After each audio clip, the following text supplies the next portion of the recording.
There are 102 item components in Minecraft, and I'm gonna go through every single one. Here we go. So before we start with all of these item data components, why am I doing this? I am gonna go over just kind of what they are. So here's a simple example of how to use them. When you have a give command or other command like replace item or whatever, you'll be mentioning items. And when you mention items, you can put these square brackets afterwards. And as you can see in this little menu, there's a lot of item components here that you can work with. For example, we got consumable here, just as a little example. So they're formatted like this. You'll have the name of the component, or Minecraft name, it doesn't really matter, you can drop the Minecraft, equals, and then some value which will determine what the component does. There's a second way that you can add components to items, and that is with NBT format. Some components will be referencing other items. Sometimes you'll have like a summon mob command that references items. And in this case, when you do that, you'll be able to, well, you'll first have to be determining the ID of the item, the count of the item. But if you want to add components, you can always add this little components tag, and then it's the same exact thing. So, but instead of, so like you see consumable, object, same exact thing as consumable equals object, except there's a colon instead of an equals. That's the two main ways we'll be adding item components, mostly this one because it's simpler. Now the things I will not be covering in this video is commands I'll use. There's another video for that. NBT format, I'm not going to go over how to like use like arrays and these little objects with properties. If you don't know how to use them, you can probably still get away with just copying what I do, editing the values when you need be. That's what I'm making this tutorial for. But if you do know, it will help. And I'm also not going over data packs or anything that has to do with it, mostly because I didn't feel like making an entire data pack. Anything that does need data packs to work, I will be linking in the description on better examples than I could ever give. Now the first component we're going to start with is attack range. This one is a great starter because it's very simple. Just a bunch of properties. So here we got giving ourselves an iron sword, the attack range component, and the attack range component has this property max reach, and we're setting it to 10. This allows us to have a reach of 10 with our iron sword. So let me put a husk at the end of this convenient, oh wow, it has this convenient 10 block long line. And as you can see, when I look at him, I get the little damage indicator a full 10 blocks away. Pretty fun.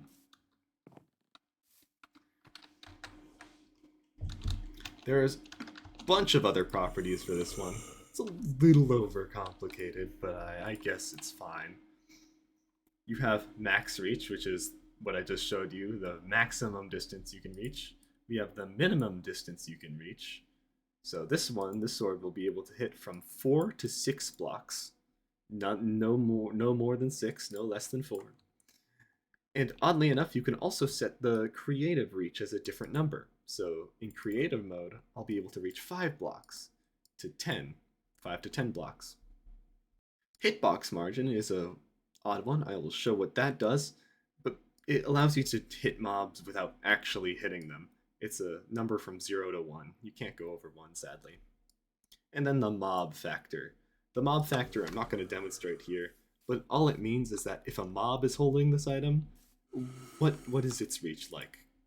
So this will multiply all of these numbers by half, basically.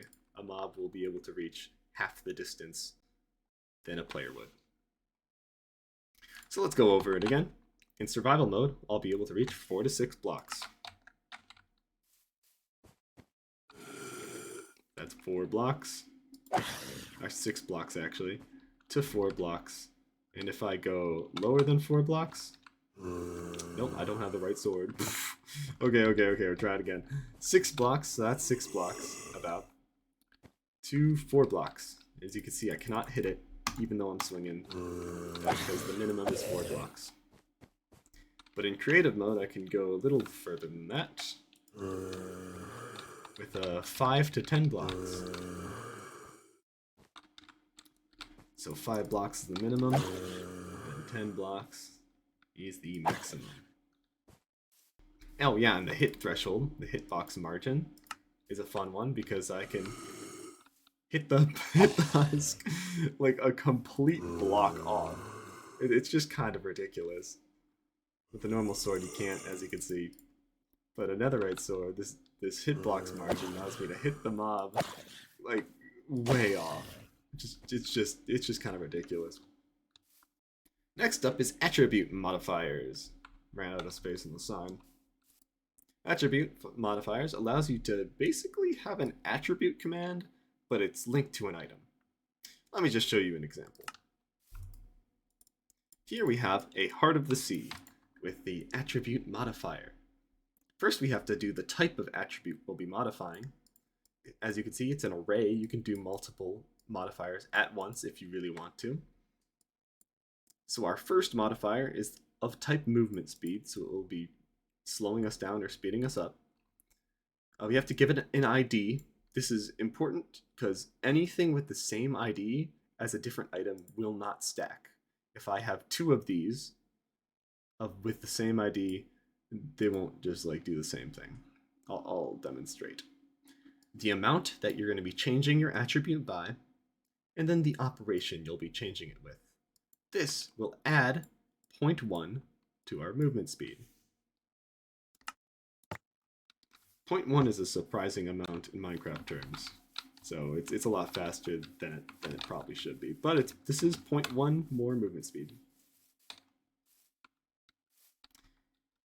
If I hold this in my offhand and in my main hand, they will not stack because they are the same item, they have the same ID, and therefore their attribute modifier cannot stack.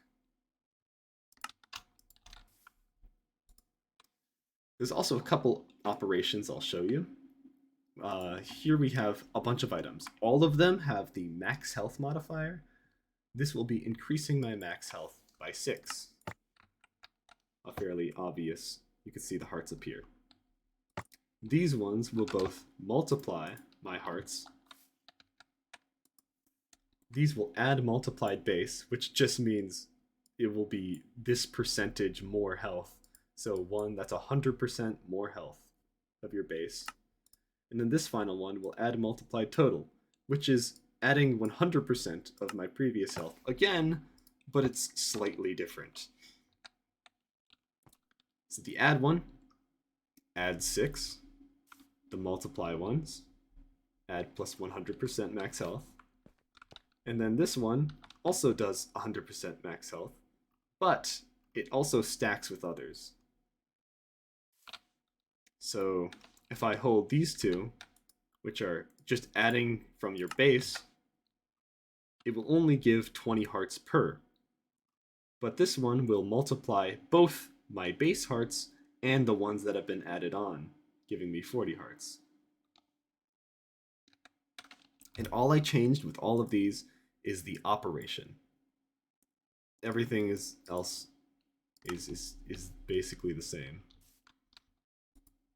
You can also set the slot that it has to be in for the item to work. So this will be changing my movement speed by 1. It'll just be adding, it will be multiplying my speed by 100%. But it will only do so if it's on my head slot. When I hold it, nothing happens. I put it in my offhand, nothing happens. But when I put it on my head, I get plus 100% speed.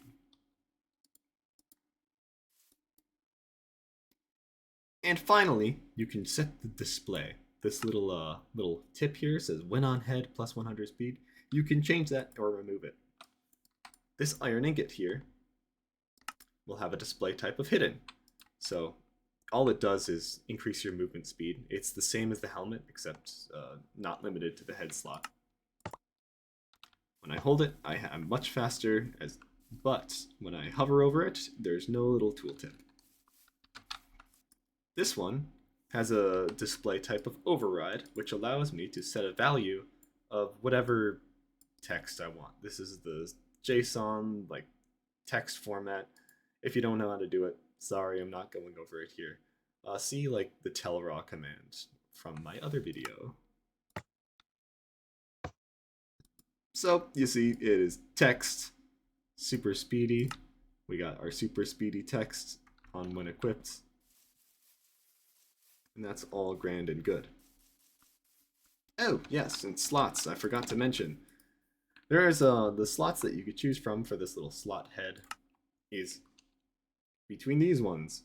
Any, which is just by default what happens, like any of these following slots. Hand, which is either of your main hand and offhand. Armor, any of these armor slots.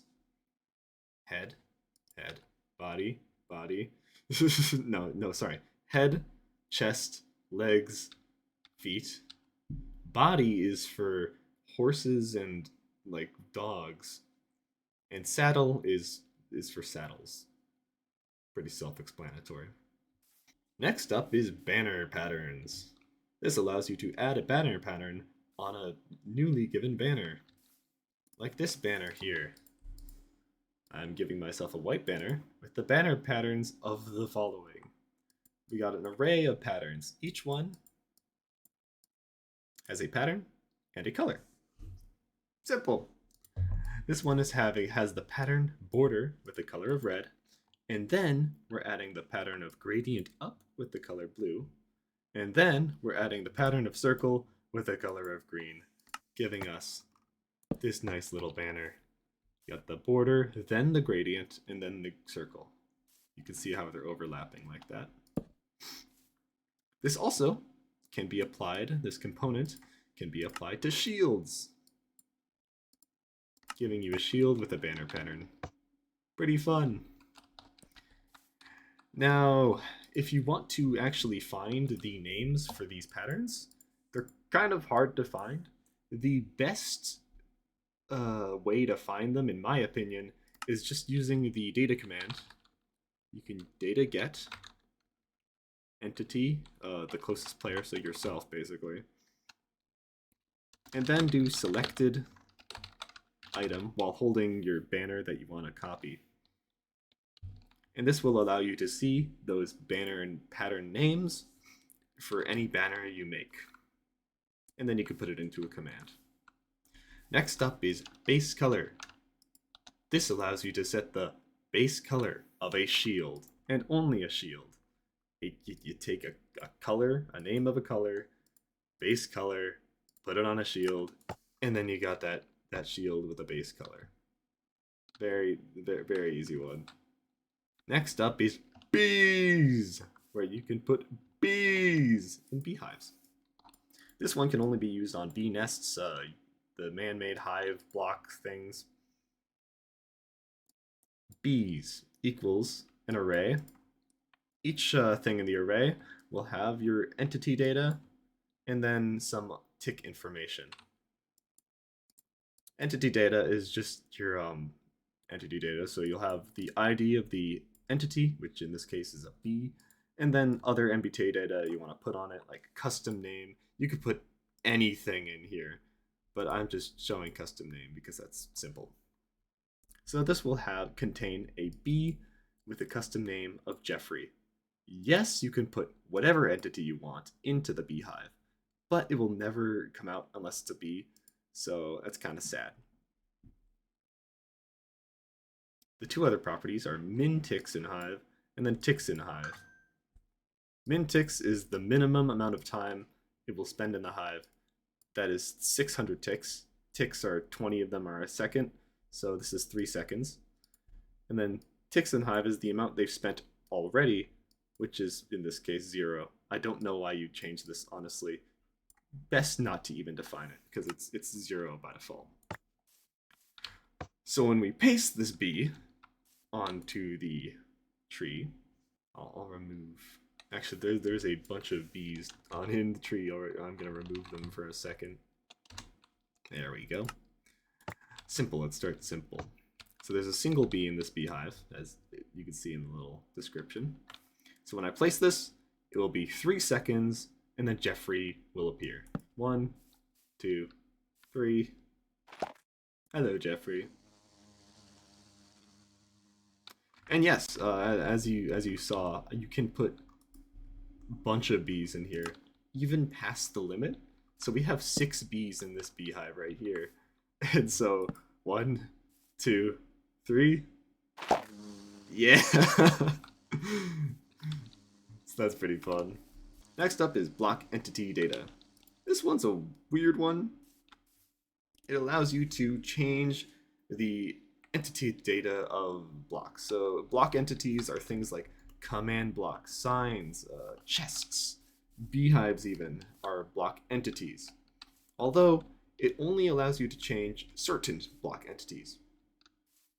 I'll get to that in a second. I'm going to give you 3 examples of some block entities. Here's a mob spawner. These will work with this. You set block entity data to whatever data. So this will give us a mob spawner. You need to set an ID to make sure it knows it's the right block. But other than that, everything else is block specific. You'll have min spawn delay, the max spawn delay, max nearby entities. Basically, this is giving me a mob spawner that will be spawning chickens every 2 to 0 seconds with a maximum of 100 to be nearby. I'm not going to really go over these in too much depth because there's just many blocks, and I'm going over the component itself, not the block, not all the blocks. Bye, chickens. Here's another example. As you can see, wildly different. It has the ID of sign. It's a waxed sign with the front text of wow, and then little text data here to make it green. We'll have cool, happy face. Then the other 2 rows will have nothing.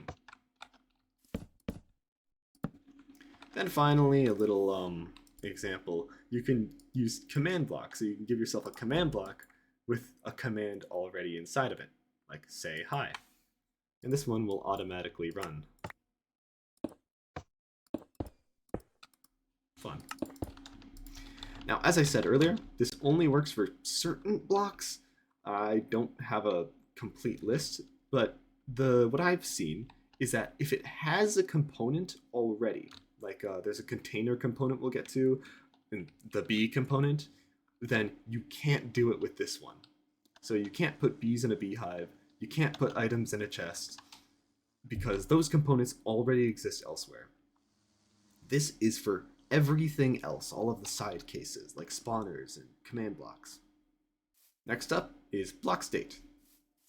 Block state is, well, let's just start with block states. Block states are something you can do when you're doing set block command or other block placing commands. It's basically the item components of blocks if you think about it. Things like slabs, they'll have, you put square brackets after them, and then you'll be given a list of all of the states that you can put, like type equals whatever, waterlogged true. So this is the top type oak slab, and that's a top type oak slab if I've ever seen one. The item component allows you to have these states be applied upon placement. So if we give ourselves an oak slab with a block state of type top, then whenever we place this, it will always be type top. You cannot place this on the bottom of a block if you tried. Actually, I've never done this before. Oh yeah, that's weird. What the heck? Sorry, I'm experimenting now. If I place it, oh my god, it places without. Oh, that's weird. What the heck? It just eats the block. Sorry, I got a little sidetracked. Anyway, allows you to set those states. It is the same name, same value, except instead of an equals, it's a colon. Here's another little example. You could do multiple block states at once. So this is facing the floor, powered equals true. That's a stone button. And if you put it into the block state, you can have it when you place it, faced on the floor, and powered true. Which is cool because you can't click it. And it looks like a nice little rock for your path. Nice little decoration. The fun thing is you could do things like this and just have floating buttons that defy all laws of physics. Next up is blocks attacks, which allows you to give items the property of a shield. This one's fun because you don't actually need any data for this. By default, if you put no data in the blocks attacks component, it will act exactly like a shield. And say we got a dispenser here. Me blocking those arrows. And when I block an axe attack, it gets disabled for a bit. Like a normal axe. I mean, like a normal shield. But instead, it doesn't make any noise. That's the one difference. There are a bunch of fields you can change, however, along with the blocks attacks. So many that I had to split them between two different commands. But they could all happen at once if you wanted to. The first field is damage reduction. You could make it so instead of just blocking all of the damage outright, it does a different damage reduction. For example, this book here, that book that we're going to be using to defend ourselves, only blocks half of a mob attack. Here, you could put as many damage reductions as you want. Each damage reduction will have a type, a base, a factor. This one here is going to reduce the damage type of mob attack. It will reduce it by 0 automatically. But if this was 2, it would reduce it by 2. And then the rest are halved, multiplied by 0.5. So if we took 10 damage, for example, from a mob attack, this would decrease it by 2, so it would be 8. It would be 8 damage, but then it would have it because the 0.5, multiply that, subtract to half of it, it would be 4. Then you take 4 damage, even though you blocked it. Another damage resistance is arrows. It will reduce it by 0, but then it will get rid of all the damage anyway. This is what happens automatically. This will get rid of 100% of the damage.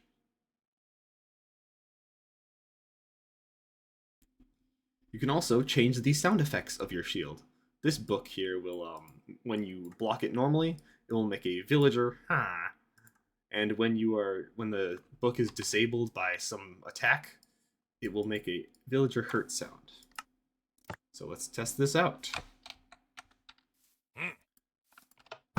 So it still blocks all the arrow, but now it makes villager sounds.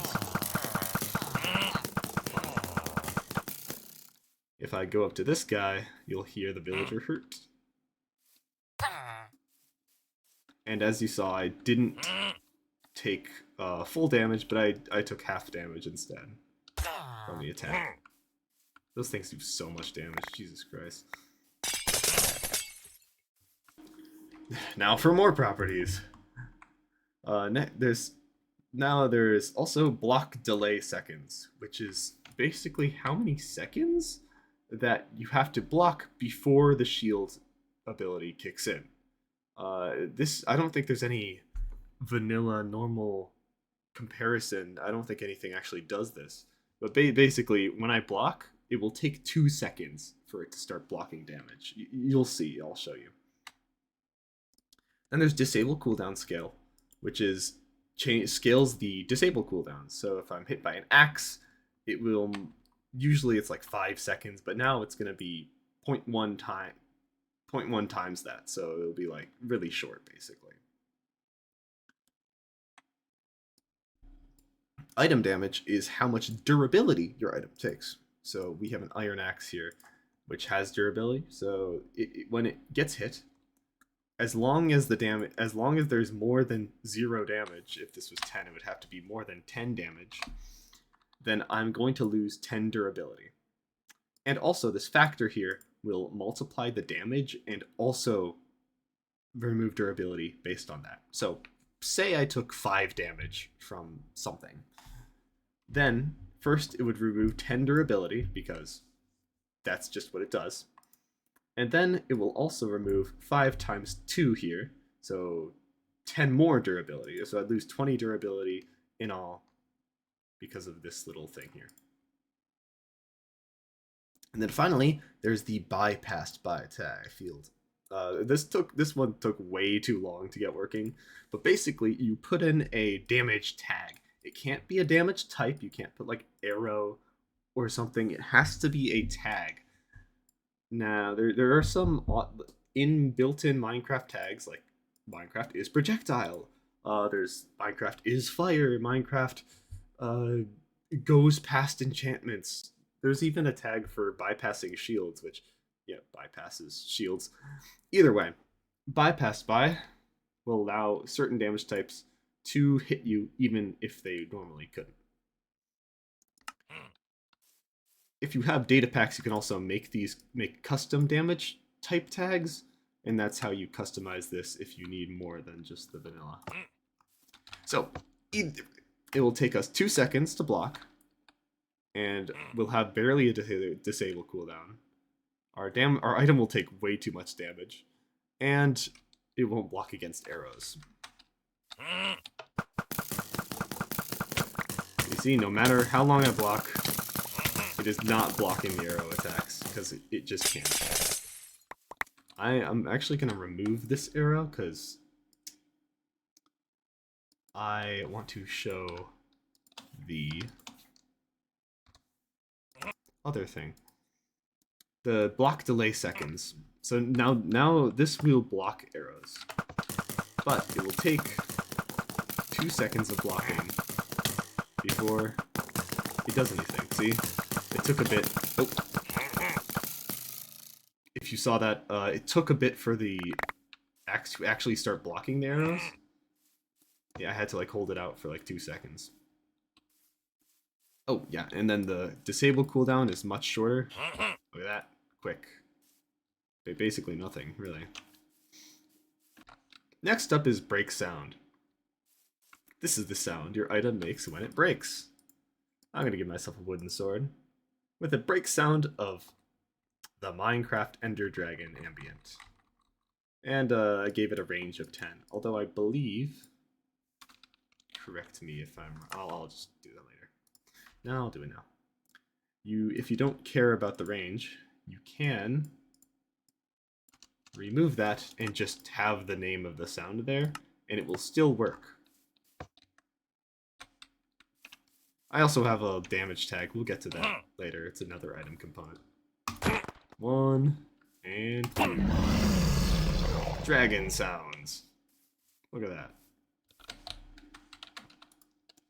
And as you saw earlier, you can set the range that can be heard from. Next up is bucket entity data.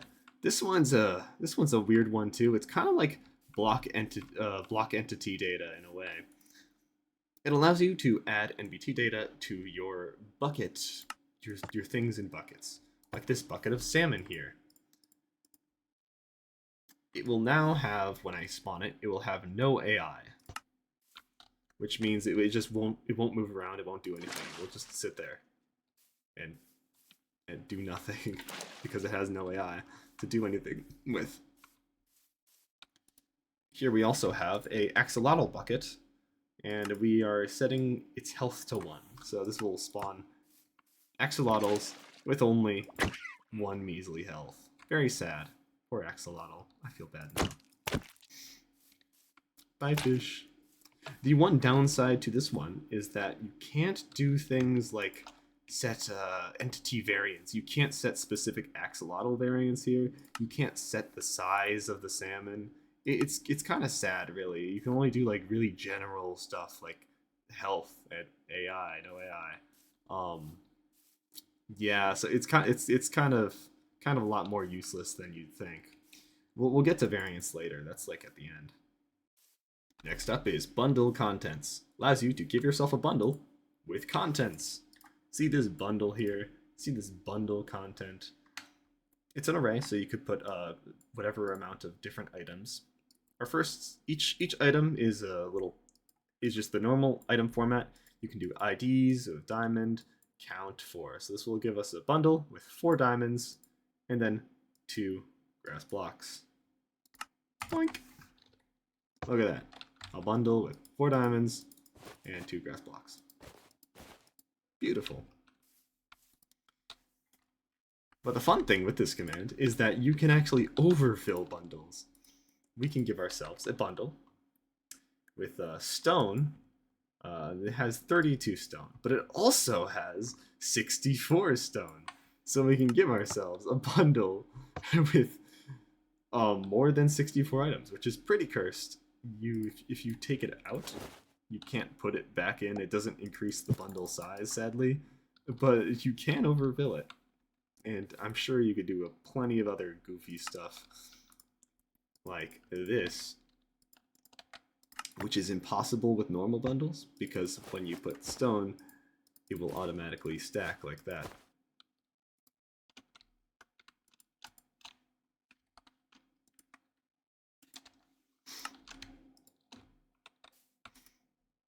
And then finally, it's not the items aren't limited to just count and ID. You can put as much data as you really want in these items. You can put other components. For example, this is a bundle that will contain a bundle. It will contain 4 bundles stacked together, and these bundles will have a component. And that component is bundle contents. So it will contain a bundle, 4 bundles, with bundles contents, and in those bundles will be the 4 diamonds and 2 grass blocks. So you see, we have a bundle with 4 different bundles stacked together somehow, and each of these bundles have our previous thing. Normally you can put bundles in bundles, so it's just fun. You could do that, and it's not limited to just bundles and bundles. You can put other items with other properties. Do with that what you will. Next up is can break. This one is for all of your adventure map lovers. It allows you to break stuff in adventure mode. This will give us a stick, and this stick can break, and you give it a object with the first field being blocks. Those blocks in this case are Minecraft oak leaves and Minecraft birch leaves. Simple as that. You have to be in adventure for this to show. Normally in adventure, if you don't know, you can't break anything, you can't place anything. But when you have this property, it does allow you to break certain blocks with certain items that have these properties.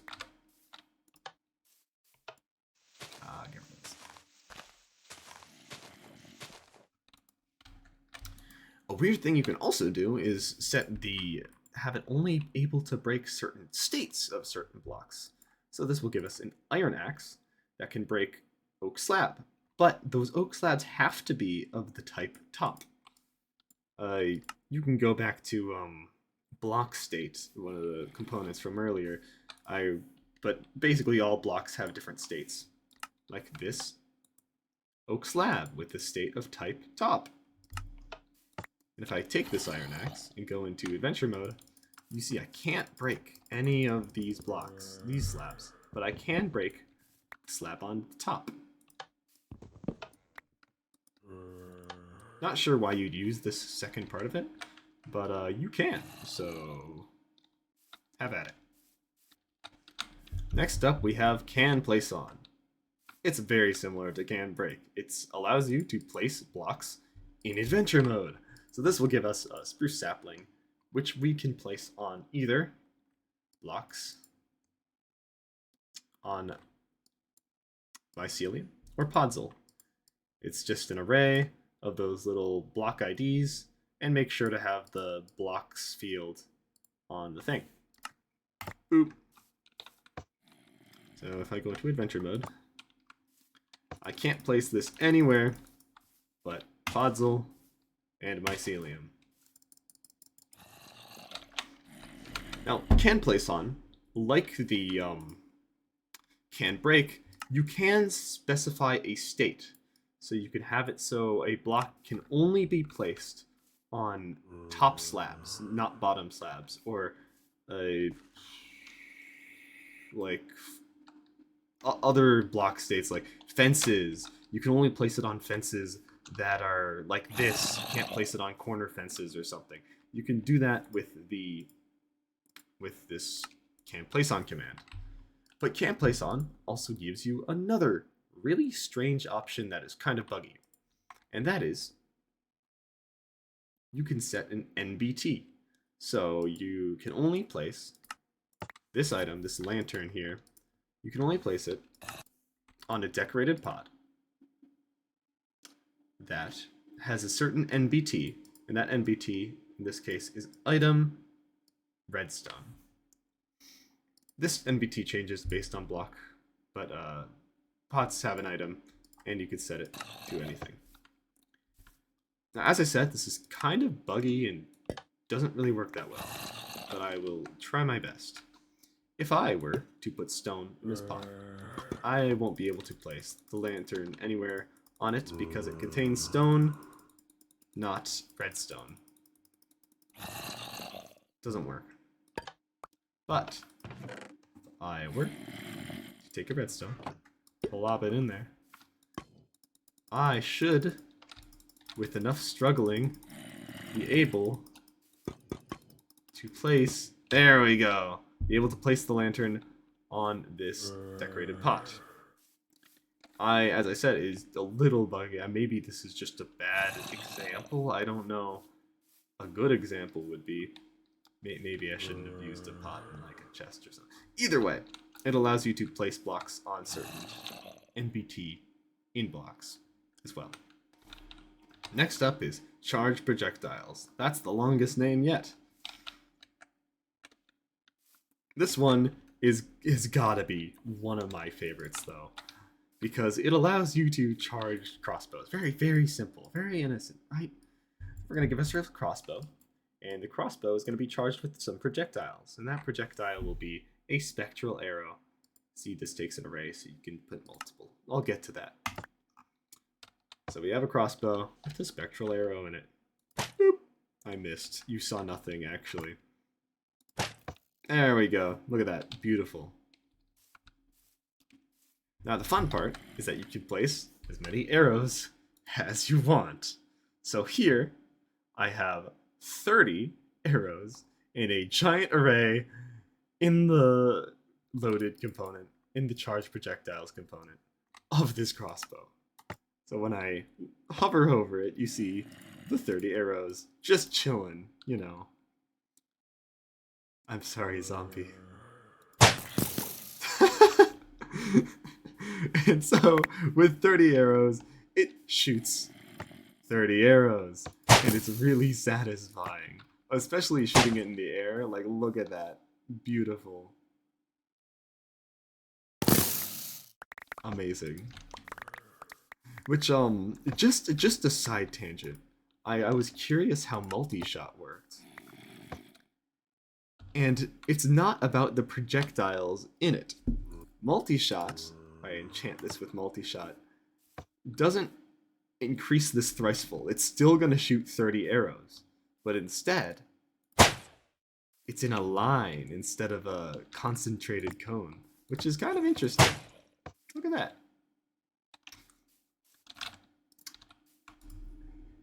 You can also put other components on them, so you can have, they're just items after all. So you could put components, other stuff. So this will give us a tipped arrow. This will give us a crossbow charged with a tipped arrow. And this tipped arrow will have some potion effects, specifically oozing, because it's easy to show. Look at that. That zombie's got oozing, if I've ever seen it. Then finally, you could put other items other than arrows inside of the crossbow. How does that work, you ask? Well, let's see. I'm going to fire this crossbow charged with a sponge now. Right. See, its projectile is sponge. And if I shoot it, it's just an arrow. Kind of boring. But when you pick it up, you get a sponge. Next up is the consumable item component. Nothing was added. I don't know what you're talking about. This one's also a fun one, and it allows you to eat stuff. Look at this glass here. You want to eat it? Well, just give it the consumable item tag. You don't even need to put anything in it. You can just eat it. Yep. Pretty simple. But actually not, because there's a bunch of components on this one, and they're can get kind of complex. For example, we have this very complicated glass here, which is consumable. It will take 6 seconds to consume because of this consume seconds field. The animation field allows you to set the animation will do, which will be the bow animation, so like the pulling back, but it will be glass instead. You can set the sound when eating it, and this sound will be glass breaking, the block.glass.break.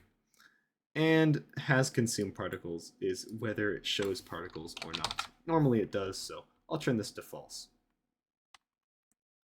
Finally, on consume effects allows you to have it do effects when you consume it. The most common one being applying effects. Nope. Most common one being apply effects, which allows you to apply status effects. All of these on consume effects will have a type, and then depending on the type, it will have different fields. This one has the effects field, which allows you to specify a potion. So you have to set the ID of the potion effect, the amplifier of the potion, and the duration in ticks. So this is 5 seconds. And you can do multiple effects at once if I wanted to copy and, per se, put another one here. But I'm not going to do that. It will just be slowness for 5 seconds. So it will take 6 seconds to eat. Makes glass sounds. Why is it showing particles? It shouldn't be doing that.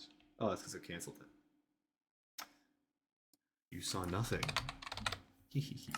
Okay, this one is going to work properly. There'll be no particles. Makes glass noises. And when I eat it, I get slowness for 5 seconds. Pretty sad. And you saw the bow animation as well. There's a couple other on consume effects. 2 of them are teleport randomly, which works exactly like a chorus fruit, except you can set the diameter to whatever you want.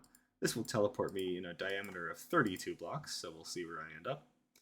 And you can also have there's also the consume effect of play sound. Type play sound, and then you put a sound, the name of the sound ID, as of the play sound command. So let's see where I end up. This will play an Ender Dragon sound. Yeah, listen to that. So cool. The final 2 on consume effects are, well, the opposite, really. They clear effects. This sponge here, because it's cheese and is close enough to milk, will clear all effects like a milk bucket. No, nothing else needed with this one. It just clears it. But if you want to specify certain effects, you can just do the remove effects on consume effect, which allows you to specify the certain IDs of effects you want to be clearing. In this case, only slowness will be cleared with this wet sponge. Yeah. Next component is container, which allows you to put chests with contained stuff in them. This will give me a chest. It has the container component, and in this component you list a bunch of slots and what's in the slot. So this is listing slot 0, and in slot 0 will be an item of ID grass block, and there will be 2 of them. Yet again, this is just whatever item data you want. You can put whatever items in any form, in any way. So, you could, if you hover over it, you already see there's 2 grass blocks in there, and they're in slot 0.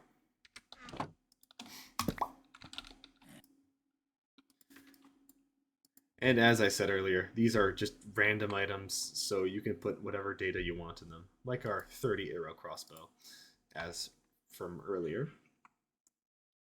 And you can put multiple slots, so you could have slot 2 be a wax exposed cut copper stairs with 37 of them. And then slot 4 will have the crossbow, and you could do a lot more if you really wanted to. So you see, slot 2 is there, slot 4 is right here, and I want to shoot this because it's fun.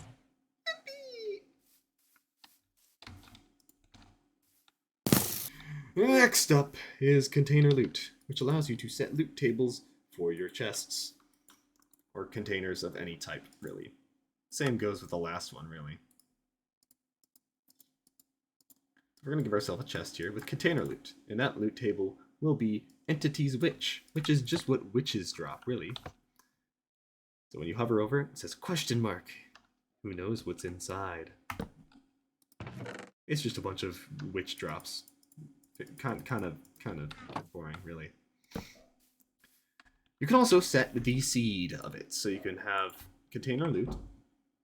You set the loot table to be, in this case, the desert pyramid loot, and we're going to set the seed to be 1, 2, 3, 4. And all the seed does is it basically sets in stone what it's going to be.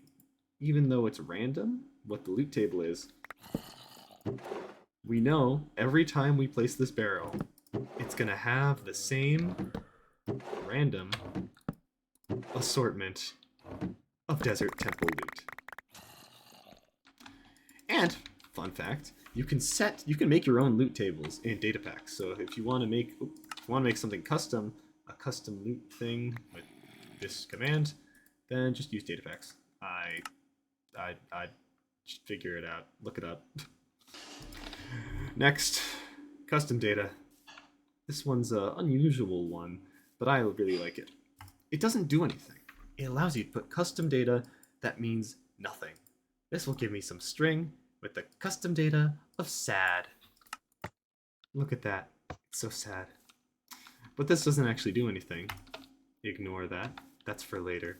This doesn't do anything. The string isn't changed. It's the same exact item. No, nothing. Nothing's changed.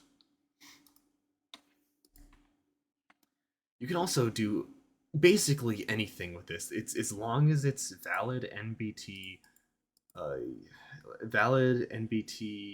format. You like arrays, objects, whatever. You can put whatever you want into this custom data, and it won't change the item at all. So why, may you ask, would you do this at all? Like, it kind of seems kind of useless. Well, it's doing nothing that makes it so good, because you can see the component if you select the data of the item. You can see it has all this custom data. And using that custom data, you can target it using command blocks. This is a little advanced, but it goes through extremely long command. You can use the execute command to execute at players who are holding certain items. And you can set that certain item to have certain custom data. In this case, it will only happen on players holding sad items with the sad custom data. And it will put a little rain cloud effect. These are the same. A rain cloud effect above anyone holding an item with the sad custom data. It helps with making custom items, data packs, and stuff that you want to like run commands when an item is held. Sad. Next up, custom model data. This one is entirely based on data packs because I don't have custom model data, because I don't have custom models and I didn't make a data pack. Actually, it's not data packs, it's resource packs. You need to make a resource pack, have your files in like a custom data folder, and then you can use this to target that. So you can give yourself an iron axe with that certain custom model data. And I believe you target it with this strings thing. Don't ask me. I haven't actually done it. There's all of these fields. I don't know what they do. I think you can change the colors and perhaps the I don't know what floats does. This is just kind of confusing to me, honestly. I will put a link in the description. See item model. Yeah, if you want to actually change the model without using like custom resource pack stuff, see that one. This one allows you to change items to look like other items, but either way, custom model data requires data packs. The link is in the description under the time thing for this section. It'll be right there. Look at that tutorial, because I don't know what I'm talking about, and I'm not going to try. Next up is custom name. Custom name allows you to give yourself items that are named as if they were named inside of an anvil. For example, these shears, we're going to give them a custom name, and that custom name will be the sharpest shears. How fancy. You see they're italicized right as if I used an anvil. Basically, they're the same exact thing. You can also, however, use JSON text. So you can have text, the sharpest shears, set the color to be red and bold to be true. You can even get rid of the italics if you want by setting italics to false. And then you have super fancy shears. Look at how fancy these are. Beautiful. But they're also shears, so kind of garbage. Next up is damage. This allows you to give yourself items that have taken durability. Like this wooden axe, which has taken 50 damage. Look at that. Used to have 59 durability, but now it's taken 50 damage and only has 9 left. Which also means it's trash, so. Next up is damage resistant. This allows you to have items resist certain damage types. Like netherite, for example. I'm going to give myself some copper boots. And these copper boots are going to have a damage resistance to the types of fire. You have to use data tags here. I explained them back in another one, but I guess I'll explain them again because no one's going to watch this entire thing, right? Anyway, you have to use a data tag. You can make these custom if you're using data packs, but otherwise you're just going to have to use the base Minecraft tags like is fire, is projectile, and stuff like that. These copper boots are resistant to fire now, which means I can throw them in a cauldron and they won't burn like normal items.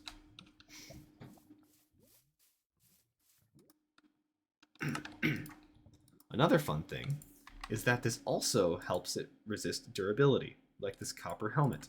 It has damage resistance to lightning. So, if I am wearing it, or if it gets struck by lightning, it will not take durability, and it will not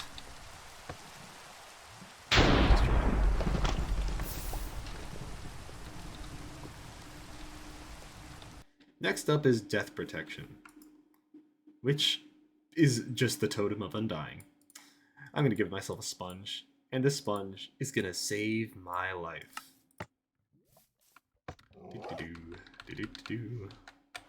Stop.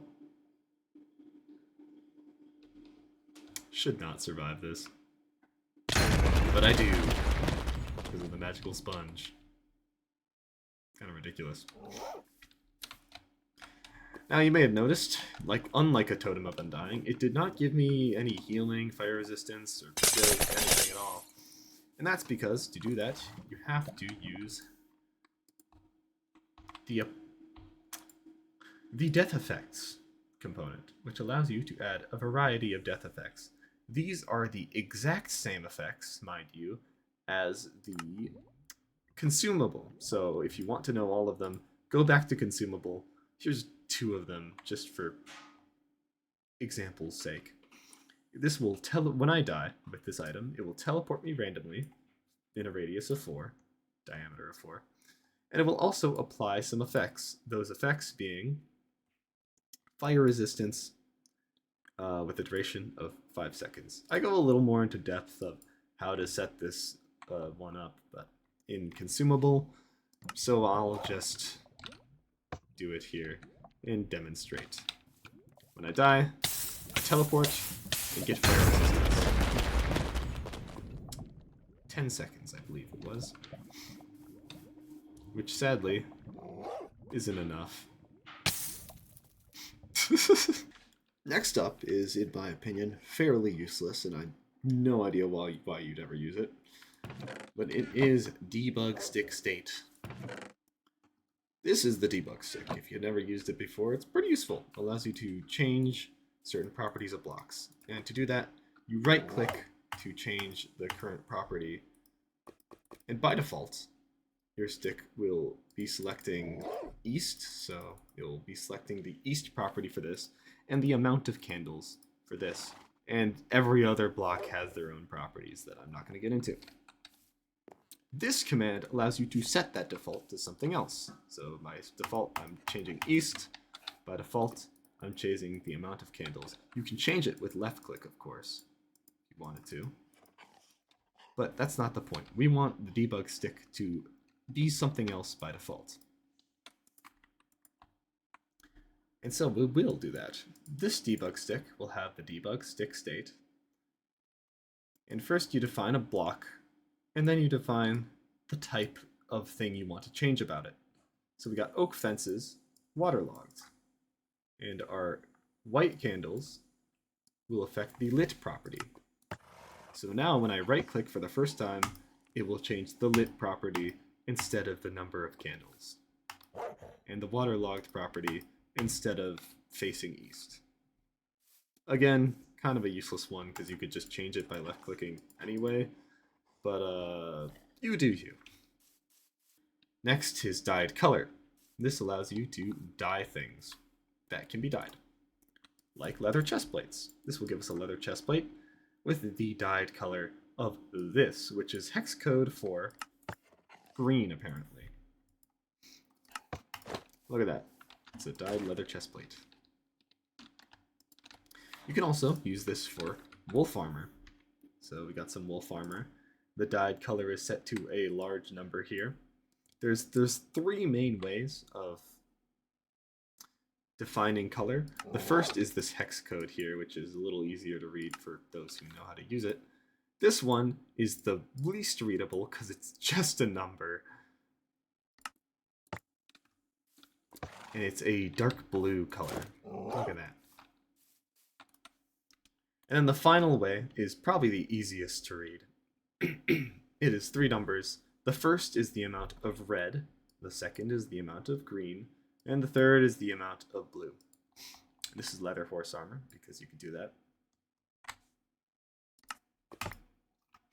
And it's in an array format with decimal numbers. And that's like a light orange. The next component is enchantable. This gives the ability for things to be enchanted. For example, elytra. They can't be enchanted normally. I have some examples up here, actually.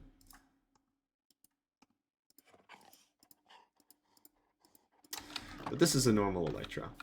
But this one is enchantable. And when you do enchantable, you have to set a value of a random number. This has a value of 30, and this has a value of 1. You'll see the value in a second. Basically, it means you'll get better enchantments the higher the value. Gold armor typically has a higher value, for example, normally. And this will get poor enchantments, but this one will get pretty good ones. So when I put this elytra in, well, when I put a normal elytra, there's nothing, because elytra can't be enchanted in an enchantment table. But this one can, because it has enchantment 30. It has a value of 30, which means we get unbreaking 3 at level 2. Pretty good, I'd say. This one, though, has a value of 1. So when we look at the stats, they're not quite as good. Sometimes you'll get unbreaking 1, even on level 2. It's slightly worse. I mean, this can't really notice the difference, but it is worse, I swear. You can also give enchantable to things that can't normally hold enchantments at all, like leather. Like an elytra you can put on breaking and mending and whatever, but leather you shouldn't be able to enchant at all. But you can with this. Normal leather doesn't work, but the fancy leather does. But there's no enchantments here. When I click here, it doesn't do anything, and it's a little glitchy, so there's not really any reason to use this. Next up is enchantment glint override, the longest component name in this entire list. It allows you to, oops, spoilers. It allows you to change the enchantment glint. This will give us a grass block with enchantment glint equal to true, which just means it will be a shiny grass block. It doesn't do anything special, it just has a glow on it. So you could do this opposite as well. You can set it to be false with like an enchanted book, which are normally have the enchantment glint.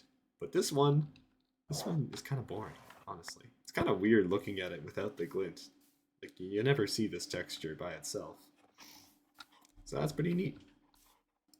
Next, sticking with the enchantment theme really, is enchantments. This allows you to put enchantments on items. Like a fishing rod. This fishing rod will have the enchantments of Luck of the Sea at level 3 and Lore at level 2. This is a very simple one. You just put the name of the enchantment, colon, and then the number level of that enchantment that you want. Look at that, Luck of the Sea 3, Lore 2, just as we described. Now the fun thing of this is you could put enchantments that normally aren't on items, like sticks or leather. This stick will have the enchantments of Riptide 4 and Knockback 2, even though it normally shouldn't have either, but it's funny, so And the Knockback does still work with things like most items really. Knockback is a pretty versatile enchantment, all things considered. But of course you can't use Riptide with a stick. But the most fun part about this one is that you can set the enchantment level to up to 255, like this golden axe here, which has sharpness 255, smite 10, and protection 3, just because I thought it was funny, really.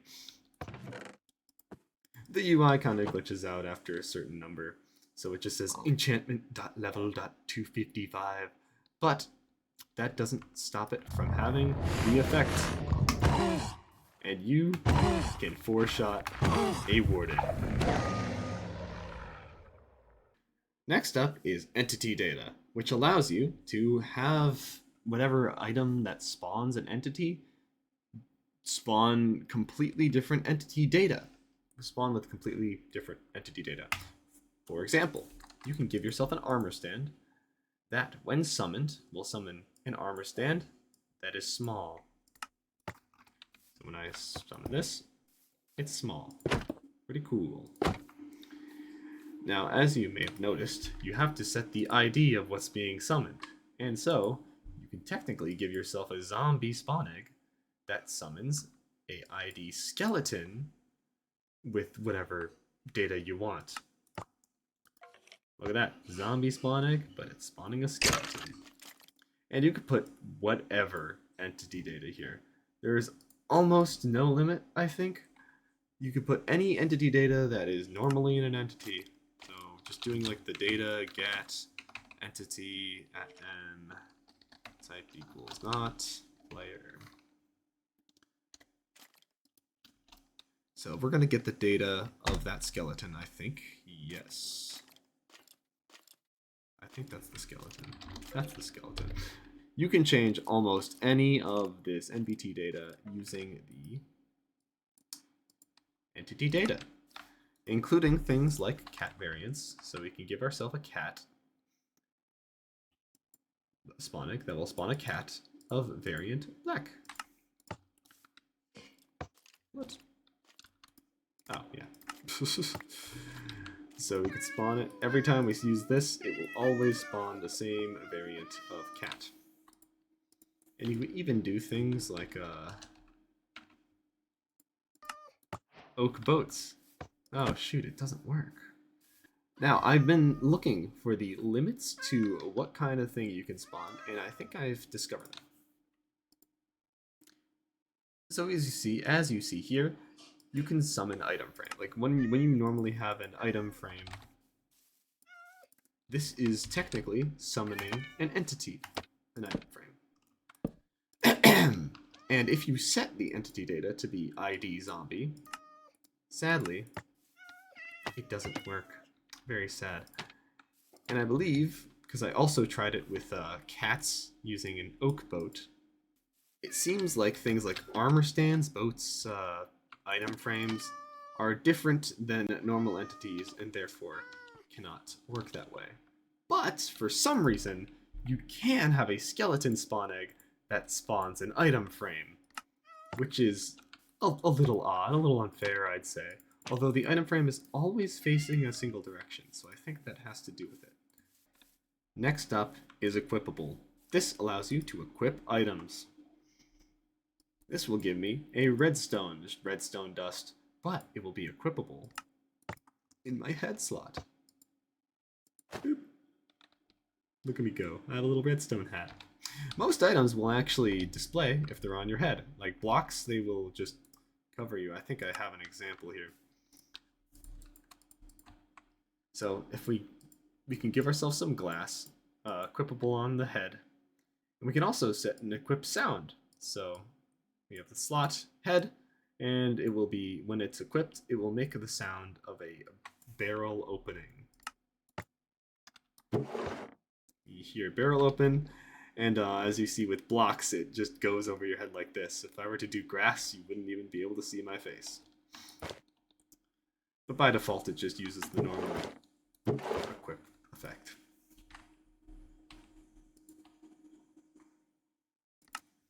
And I just thought this was funny.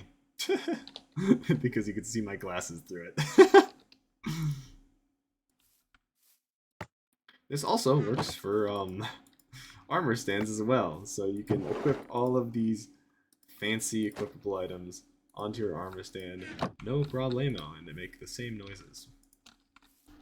You can also have items equip now on other slots other than your head.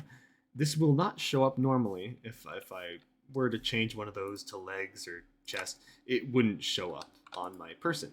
But you can make it show up using asset ID. This will give us an iron ingot, which is equipable on my legs. But it will have an asset ID of diamond. The asset IDs, I believe, are diamond, gold, just all the armor types, really. So when I put this iron ingot on my legs, even though it shouldn't show up, it's using the diamond asset and therefore shows up as diamond leggings. Now there are a few more properties, and all of them are in this last command because they're pretty simple individually. This is a barrel, equipable on my head. It cannot be equipped with a dispenser though. Usually when you have like armor, you can actually equip them with dispensers if you didn't know. But this one can't because it's not dispensable. Swappable is just talking about your keybinds. Normally you can, if you shift right click, it will automatically swap with whatever is in your head, but you can't do that with this here, sadly.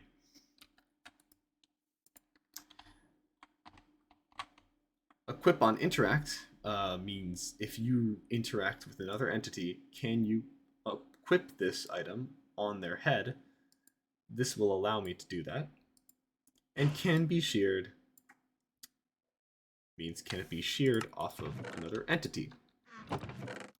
So we have a zombie here. Look at him.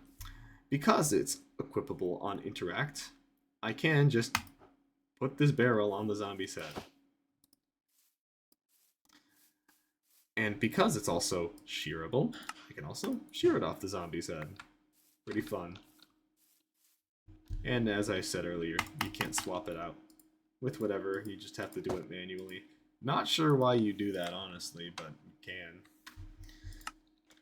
Next up is Firework Explosion. This allows you to set the explosion type of a firework. So here we have a firework star with the firework explosion of the shape of small ball and the colors of whatever the hell this is. Those are the number format of colors. I don't know why I used them here, but I did. So this is a fireworks star, and it has the ability to craft into a firework with that custom data. Look at that, a small ball with those two colors. Kind of ugly, I don't know why I chose those colors. But yeah, that's it. You can also set, this is only for fireworks stars, by the way. Fireworks is its own separate thing for some reason. You can also set things like the fade colors, so it will fade to a different this color afterwards.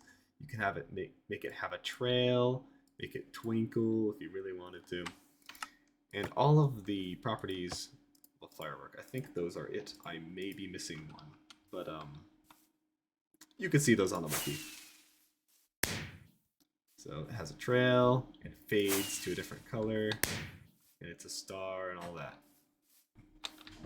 Next up is fireworks.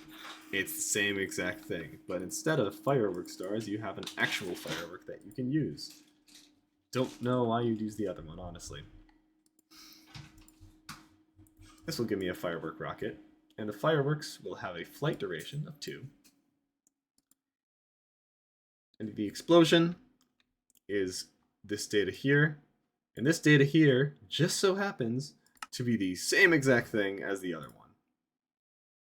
Except you can put multiple explosions. So this firework will have 2 explosions. One is a small ball with those colors, and the other one is, I believe it's the same one as this. So now if I should launch it, it does both of the explosions at the same time. And it has a flight duration of 2 because I set it to that. Fun thing you could do is overload it with a bunch of different explosions. This is all of the same. All of them are large balls with this color and they twinkle. And so when I launch this firework, it just keeps going. And going. And going. And going? How long is this gonna... There we go. So you could just put as many explosions as you want, really. I'm not entirely sure what the limit is. And yes, this does scale the damage. Although, if you go back in after it is exploded, it doesn't do anything.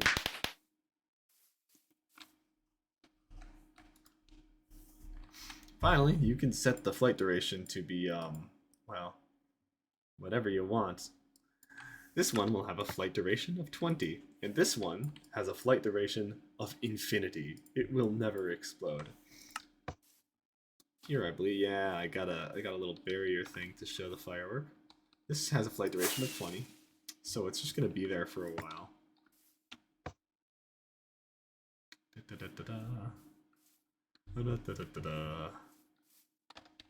There we go.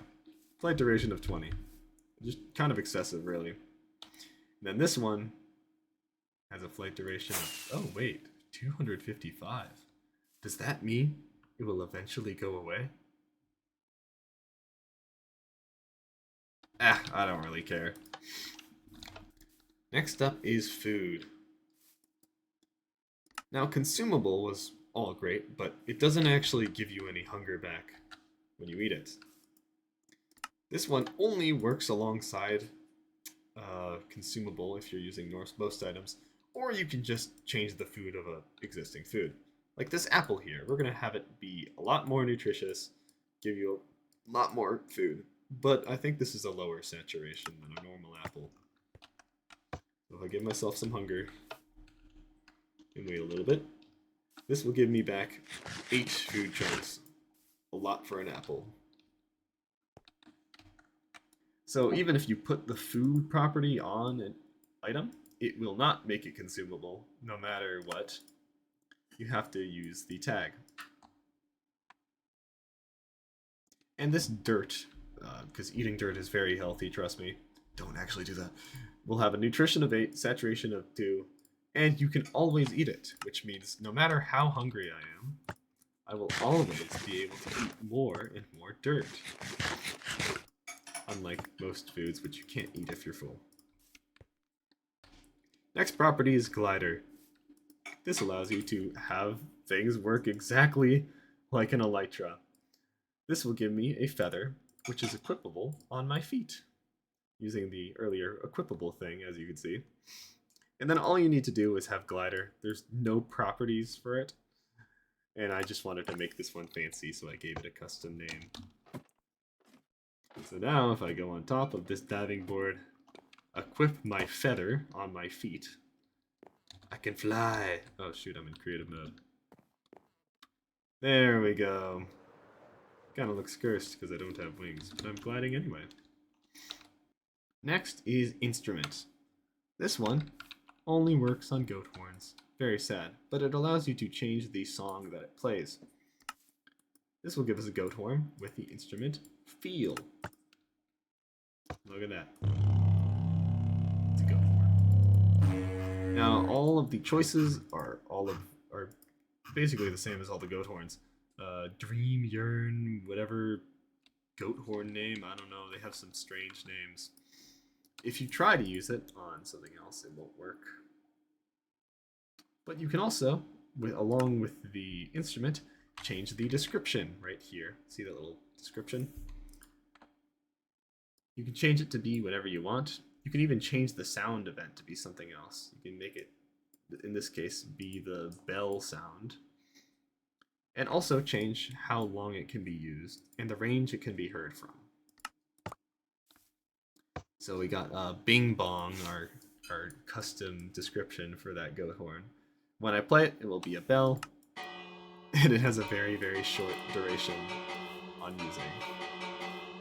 And I can't really prove it here, but you could hear it up to 50 blocks away. So this is just a really annoying rhythm, actually. Next is intangible projectile. This is so basically when you shoot an arrow normally, like this. Let me go into survival and get me a normal arrow.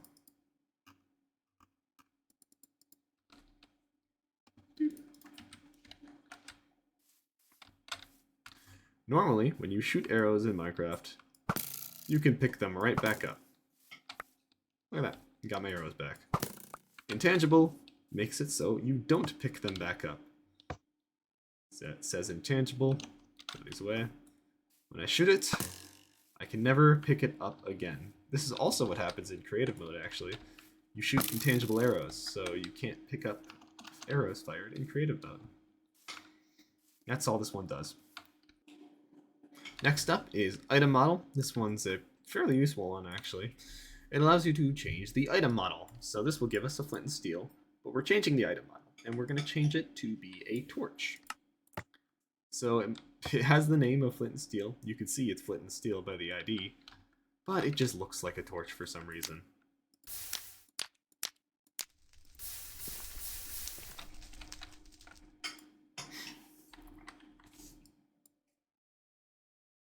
And if you give like you can also do this with blocks. I don't know why you wouldn't be able to. But you can give yourself a block of diamond that looks like dirt on the surface. Pretty funny. Next up is item name, which allows you to change the name of the item. Now, you might be wondering, wait, didn't we already do a name changing one? And this is the actual item's name. It's slightly different, I swear. So this will give me flint and steel. I decided to just take the other one that looks like a torch. And this is we'll give it an item name, a better torch. You can use the little thing here, or you can just use the string. It doesn't matter. And it's the same thing, except its name is set to better torch and nothing else. And you can do all the fancy normal text stuff like this and give it like a bold text or whatever you want. Now you might be wondering, why is this different from custom naming? And that's because it cannot be removed in any way. Normally, when you put an item in an item frame, it doesn't show anything. But when you name it to something else, it does appear in an item frame.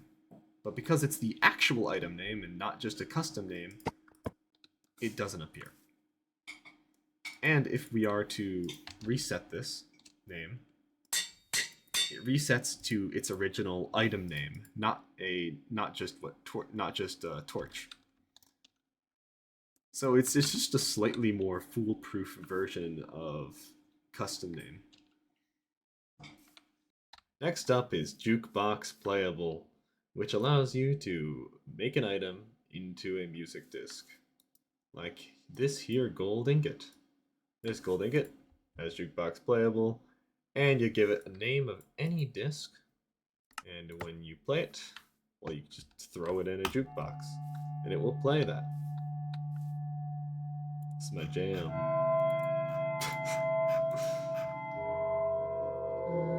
Let's go with...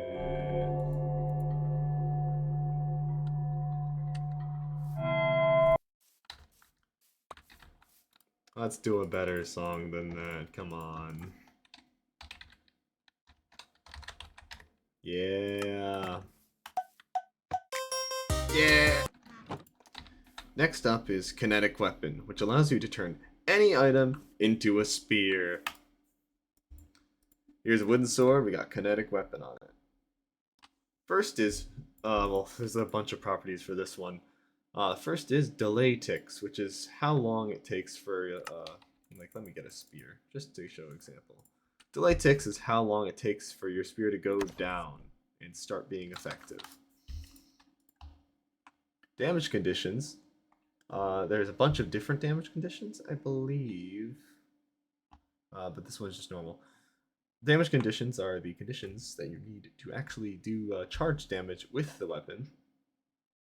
So the damage conditions here is that you can have your spear for a max of 3 seconds. Oh, this is in ticks. We have to be at least 1.5. We have to have at least 1.5 speed. I think that's blocks per second. And then our relative speed to whatever we're hitting should be at least 1.5. I'll go over that in a moment. So let me just give us this wooden sword. So it will be 10 ticks to go down, so that's fairly quick, as you can see. Look at that. Look at that. And then, damage conditions. So I can hold this out for 3 seconds before it will go back up. That is what max duration ticks is. And then I need at least 1.5 speed, which is approximately that speed. Pretty slow, actually, comparably. And relative speed is a little different.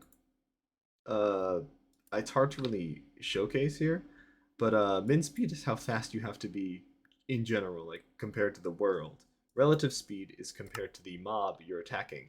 So if me and this pig were going 100 blocks a second that way, this spear would still not work because we aren't moving relative to each other, but just the ground. Along with damage conditions, we also have 2 other conditions, that being knockback conditions and dismount conditions. They use the same things. I'll reduce this so you can see. They do the same exact thing. Well, they kind of do the same thing. So damage is the conditions required for it to do damage. Knockback is the conditions required for it to knock back whatever enemy. And then dismount is the conditions for dismounting an enemy. So this one, and they have their own animations too, which is interesting. So knockback conditions here has a max duration ticks of 80. Everything else is the default, which is what normal spears use. So for the first, so I put the spear down, takes 5 ticks, which is really quick. And then for 4 seconds, I can knock back my enemies. And for 2 seconds, I can dismount my enemies. This is a stone sword. So let me summon some pigs. Use this command. Yeah.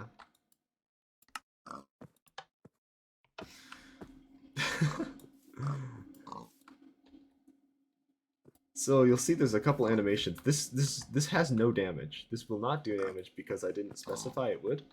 But you see, did dismount there when I charged into the pig with this spear. It dismounts. And it also knocks them back. Look at that. And you can see the animation is super wonky. First it goes to like the side, and then it like goes backwards, and then goes up.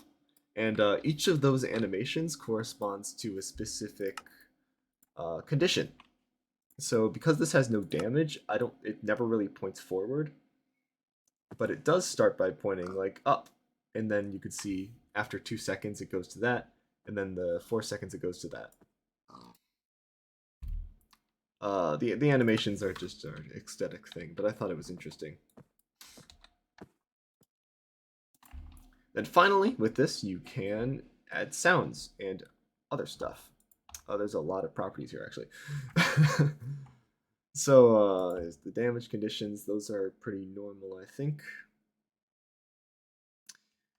Delay ticks is 1, so you'll see it's going to go down really, really quickly. This is a iron sword. You're going to see the iron sword is going to go down really, really quickly, so it's going to be prepared to do damage. Forward movement is...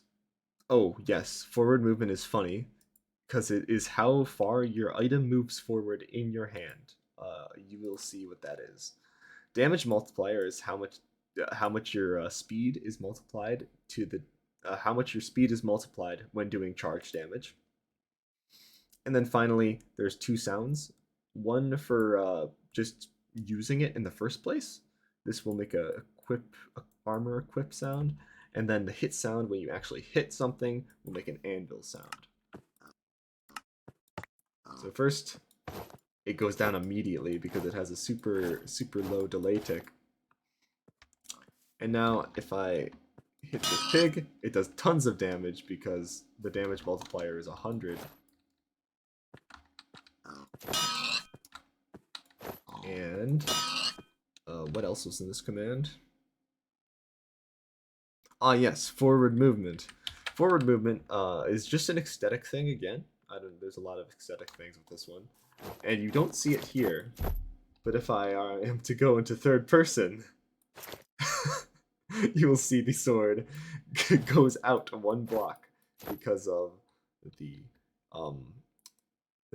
forward movement is 1 block. I can make this something ridiculous, like 10 blocks. And when I use the sword, when I use this sword, it will go out 10 blocks in front of me. Hard to see because there, you can see it in the corner sometimes. Oh yeah, and when you're done, it comes back to your hand, which is kind of funny. But you can see what forward movement does, at least. Next up is lock. This allows you to lock containers of various types. This can be used on any container, like chests, furnaces, barrels, whatever. Anything that can hold items can be locked. And in this component, you have Minecraft lock.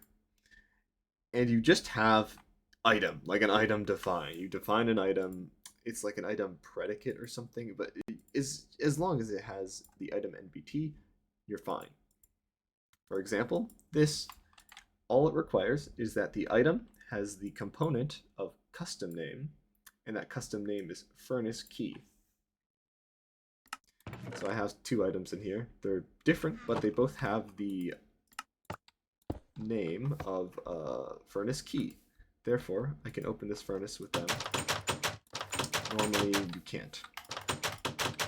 But with these, because they're named with a custom name, I can. This is also, yeah, actually one of the uses for custom data, because custom data doesn't affect the item at all, so you can just put all of your lock stuff in your custom data, and it will be all great and good.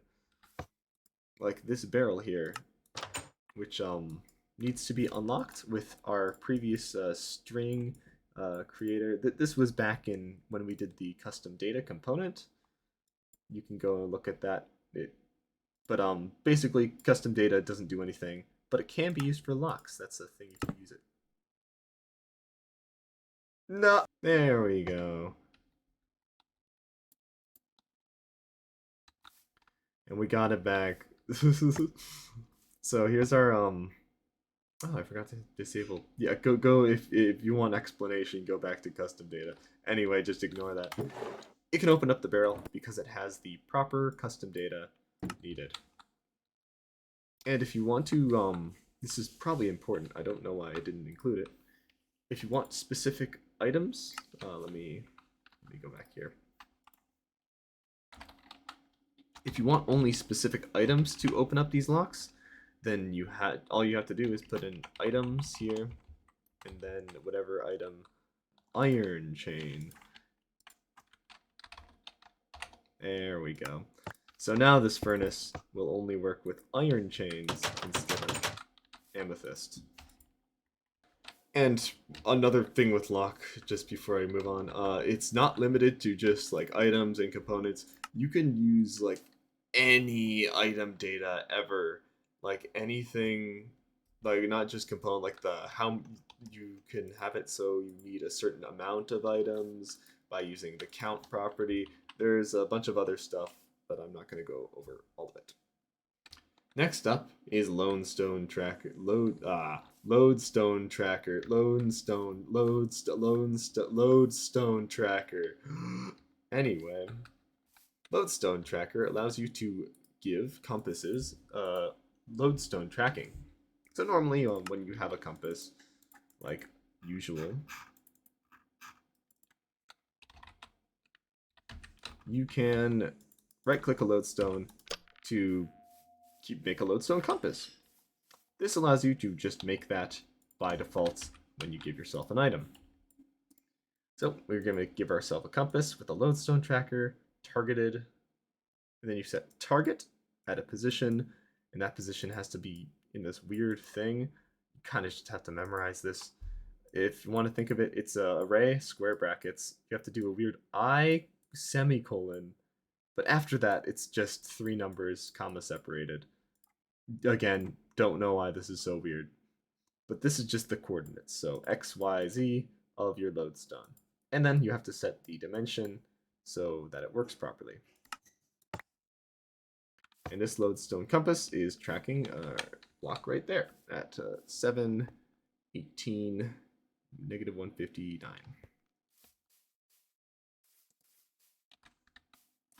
Now if I destroy this, the compass goes wild, of course.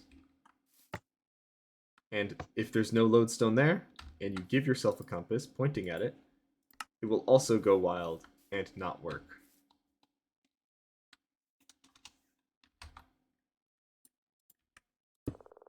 And when you replace it, it still doesn't work, because that's just how lodestones work. However, there's another property.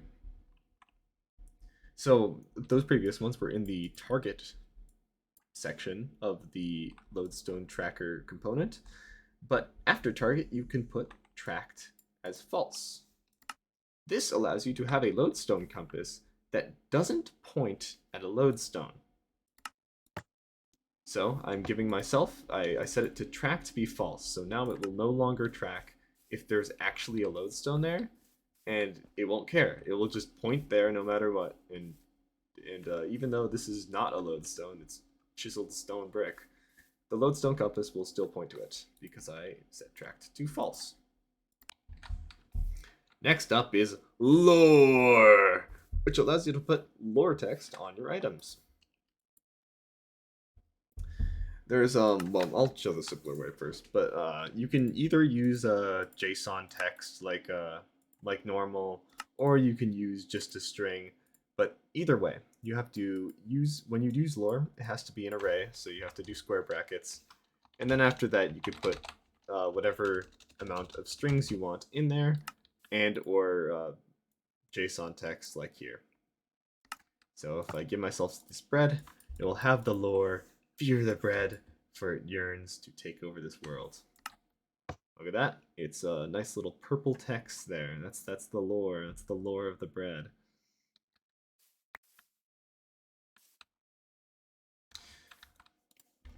And as I said, you can use JSON text, so it all looks fancy and stuff. And then also, if you when you put multiple lores in, because it is an array, remember, square brackets, it will just put the lore below it. So this has two ones, the same one as last time, plus this other one right here. That would never happen, right? And you see it puts it on the second line because it's a second lore, basically. Next up is map color. This allows you to color maps. Here we got, you give yourself a filled map. It has to be a filled map. This only works on filled maps. And then we set the map color to be this big number. You gotta use the big number, I believe, and it's just annoying. So use a RGB converter online. You should be able to get this number fairly easy. And you see we'll have a filled map that has nice little colors. It's a green color. I chose that because I like green.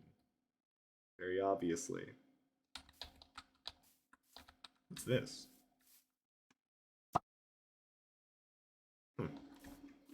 Weird. Next up is map decorations. To do this one, you actually need map ID, so go to that part of the video first, and it'll make a little more sense. But anyway, it allows you to put little markers on the map. So here we have giving ourselves a filled map. The map ID doesn't matter, it's just a map I made earlier with an ID of 5. And then you set the map decorations to be something. You can set them, it's an object. You can set as many of these properties as you want. You can name them whatever you want, as long as they contain certain things. They have to have, each property has to have a type. It has to have X, Z, and I think rotation is optional, but I put it there anyway.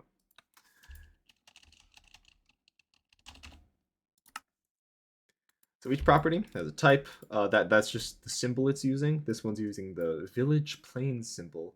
There's also symbols for all the banners, all the thingamabobs, and the jigamawats. Then this is the position, and then the rotation of the symbol. So this will have one village plane rotated a certain way, as you can see right there. Look at that. And the banner is already here, but you can put these in survival mode by right-clicking banners. Oh, I removed it. Look at that. I didn't even know you could do that. But so just so you know, in survival mode, you can do this normally with banners. And this is kind of the same exact thing. We're adding these little symbols to the map with commands. So here we have another map. It's using the same map ID 5. And we're putting another key too. So this will be player off map, which is like a little circle. You'll see what it looks like. And we're positioning it and rotating it and whatnot and whatever. It's basically the same thing, right, as the other one. Using the same map ID, however. And that's important because as you see, our map has changed now. It now has 2 symbols, but it still has that village plains one. And that's because every time you do this command, the symbols are for each map ID. So running this command may not mention this key 1 here, but when I ran this command, it automatically added it to the map in like the memory. So if I go back here and click this button, it now has the second symbol, even though I didn't put it in this command. Basically, anytime you use map decorations, it will add it to that map's ID. It doesn't matter And it doesn't really matter what you put in here at the moment. It's what you put there before, really.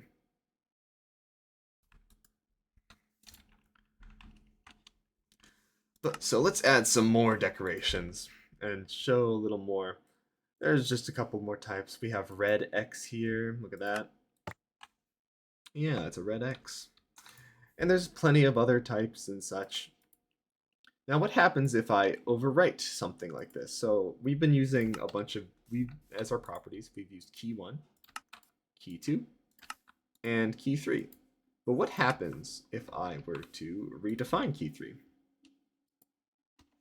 Say I change the position to be -25. Hopefully that's still on the map.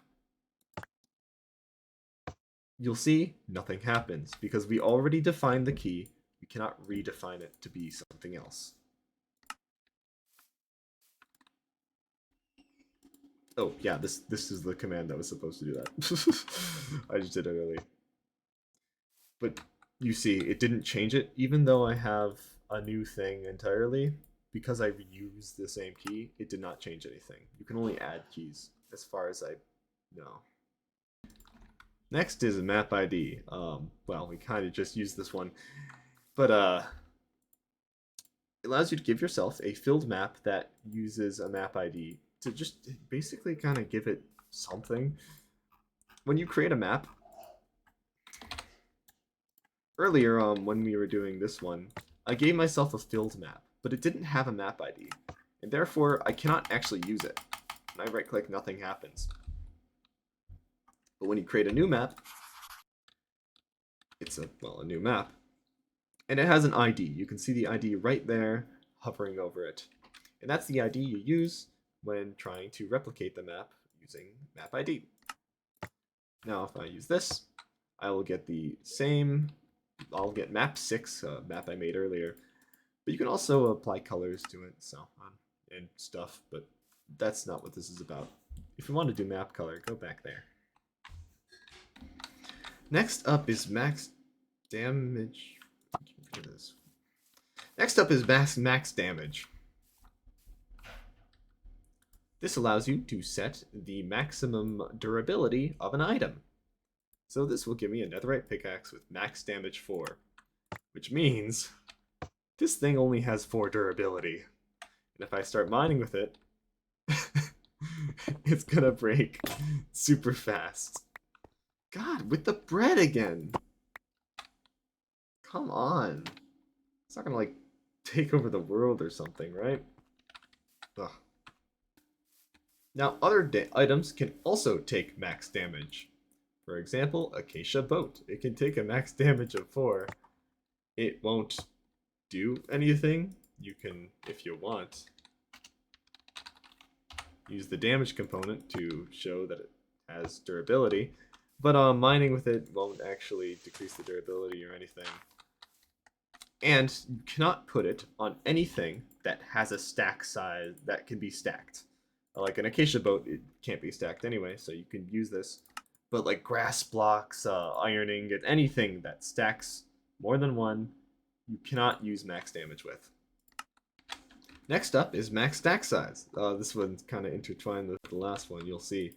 It allows you to change the stack size of any item. So, for example, ender pearls normally have 16, the max stack size of 16. You can only have 16 at once in each slot. But this is increasing it to 99. Sadly, you can't go over 99, and you can't go in the negatives. But you can go from 1 to 99, which is fine enough, I'd say. Sadly, you cannot use this max stack size on anything that has durability, like a wooden axe, or swords, or tools, or whatever. You just can't do it. And that brings us to the last one, actually. Earlier, we saw you can't put max damage on stackable things. But, as a combination, you can set the max stack size to 1, and then you can give any item a max damage. And in this example, I'm just having it giving a grass block that took 3 damage but has 10 durability, which is a little weird. Mining with it won't do anything. it won't lose durability or anything, but it has durability, which is kind of funny. Later on, I will show you how to actually have this lose durability as you're mining or using it. Next up is minimum attack charge. This makes it so when you're using a weapon, you have to have it charged a certain amount. Now here's a normal copper sword, no components. And when you swing it, you see the little indicator on my crosshair that indicates its charge. Now normally in Minecraft, if you've played, you know that if you spam click, this doesn't do as much damage. You charge it up, and it does higher damage. Well, this item component, minimum attack charge, makes it so you can't even spam click with it. So if I give myself a copper sword, same thing, but it's a minimum attack charge of 0.5, then I have to wait at least half of that charge before swinging again. So for comparison, I'm going to spam click with this. And now I'm going to spam click with this. You see how it's waiting for me to half charge at least. And just a more obvious example is this copper axe, which has a minimum attack charge of 1, which means we have to go through the entire charge time before swinging. So I'm spam clicking here, but it is not doing anything until it's fully charged. Next up is note block sound. In Minecraft, when you put a mob head of any type onto a note block,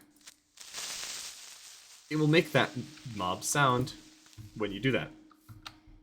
This command lets you change that sound. So I'm going to give myself a player head. And that player head, when it's on a note block, will play this sound of an ally dying.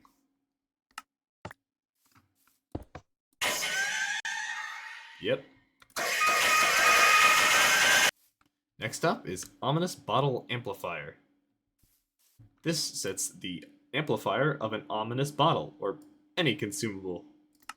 Normally when you drink an ominous bottle, there's like 5 levels of it. This is just a shortcut for putting bad omen on whatever you want. So this is an amplifier of 4, so that's because you start from 0. 0 is 1, 2 is 1 is 2. So this will give us bad omen 5, as you see here. So now I'm gonna have a bad omen 5 for a while. Next up is piercing weapon. This allows you to have a weapon that can pierce multiple enemies. Now, let me just do a diamond sword for sake. Normally, in this game, spears can pierce enemies. So look at this line of zombies here. When I attack it with a normal spear, this is unedited, this is just a normal spear, it can stab through multiple enemies, which is pretty neat, I'd say. Look at that. And this just allows you to put that on anything. Like this diamond sword here. We're gonna put piercing weapons on it. Nothing special. It just has the tag. And now you can pierce multiple enemies with your sword. And it doesn't need to be a weapon, it could be any item. So as long as it has this, it can pierce enemies just like this. There's a bunch of other properties though, so I'll show you them here. In this golden axe, it's gonna be a piercing weapon. You can have piercing weapons dismount if you set dismounts to true, so it will dismount mobs. You'll see. And then you could set the sound, of course. You could set the sound when you swing. This will do armadillo hurt sound when you're swinging it. And then a hit sound. When you actually hit an enemy, it's gonna do an explode sound. These are just the normal sound IDs that you get with play sound. So first, watch as this zombie gets dismounted by my attack. Yeah, you can hear the explosion sounds. And when I hit normally, it just makes armadillo sounds. It's super satisfying.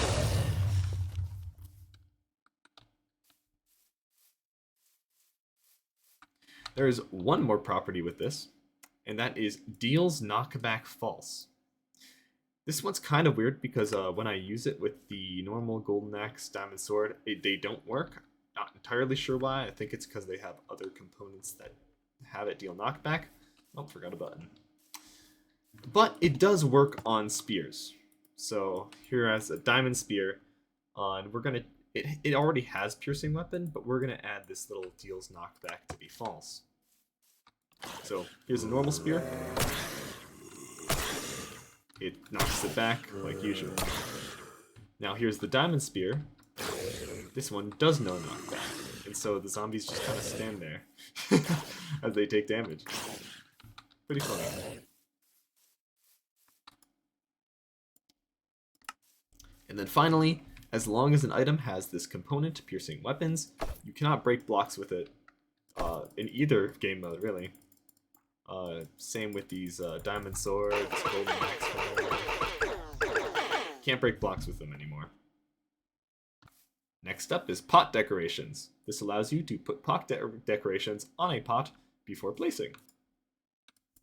It's a very simple one. You give yourself a decorated pot, has to be decorated pot, with pot decorations. It's an array, so the square brackets, and each thing in the array is going to be a string of the name of the sherd that you are using.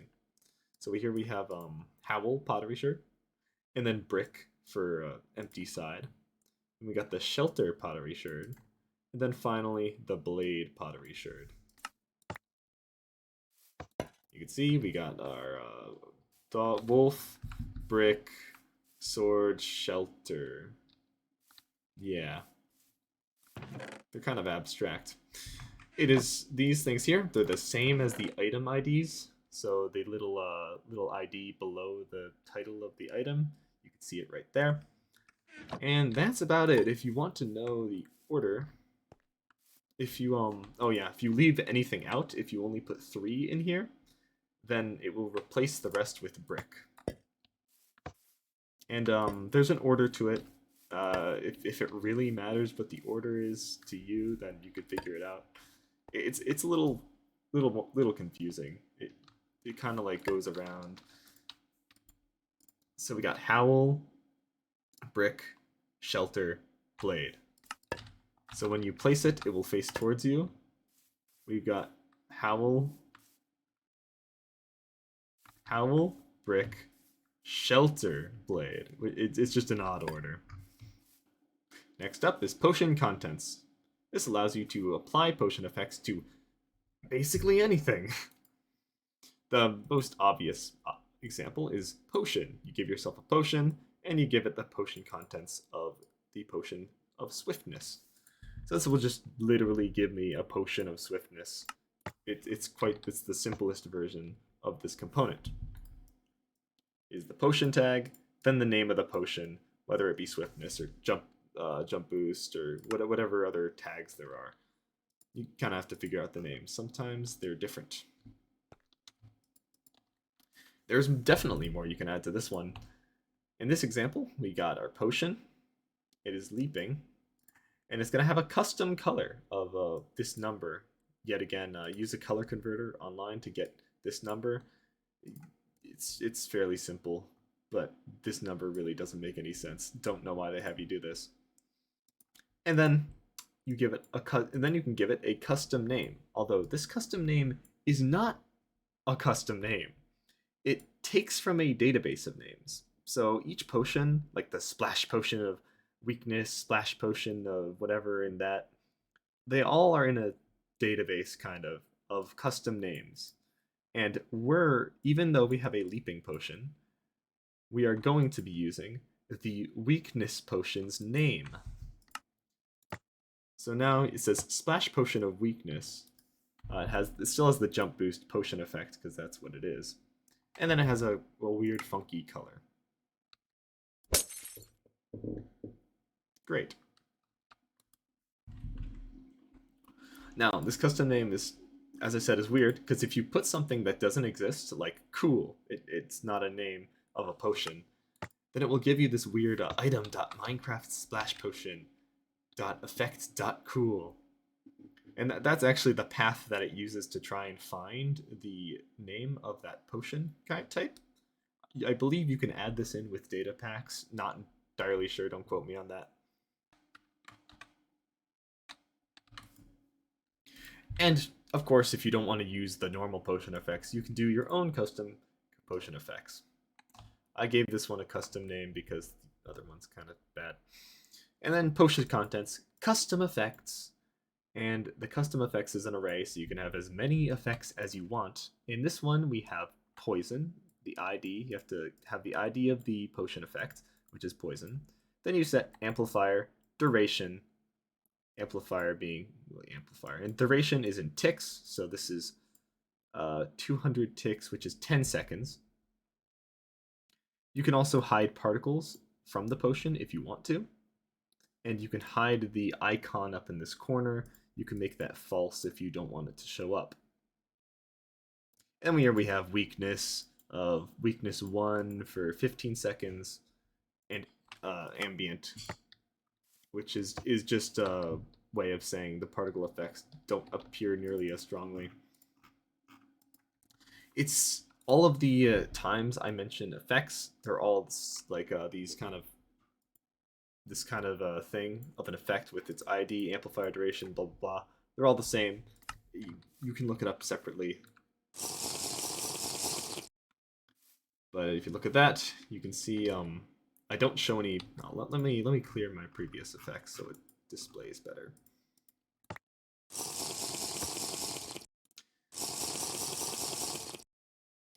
See, there's no potion effects because there is. You can see the faint weakness potion effects. They're barely there. That's what ambient does. It makes them very transparent, but you can see them very slightly. Poison didn't have any of the effects because I disabled it. And because I disabled show particles. And I might as well show you what show icon does.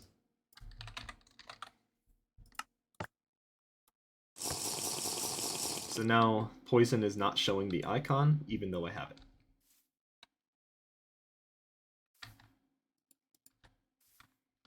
This all works for basically anything. This works for tipped arrows, anything that has a potion effect, lingering potions, splash potions, and you can even put it on foods like apples, golden carrots, and even things that aren't supposed to be foods like black dye, as long as you put the consumable thing, of course.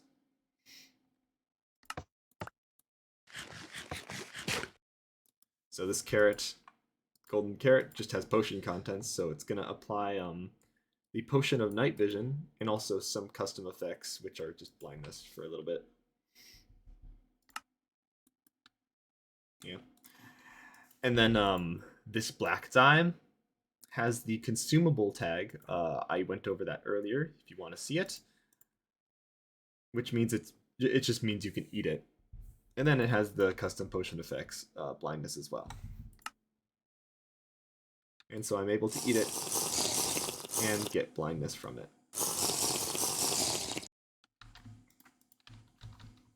Next up is potion duration scale. This scales the duration of your potion. So if you want to see potion, that's the previous one.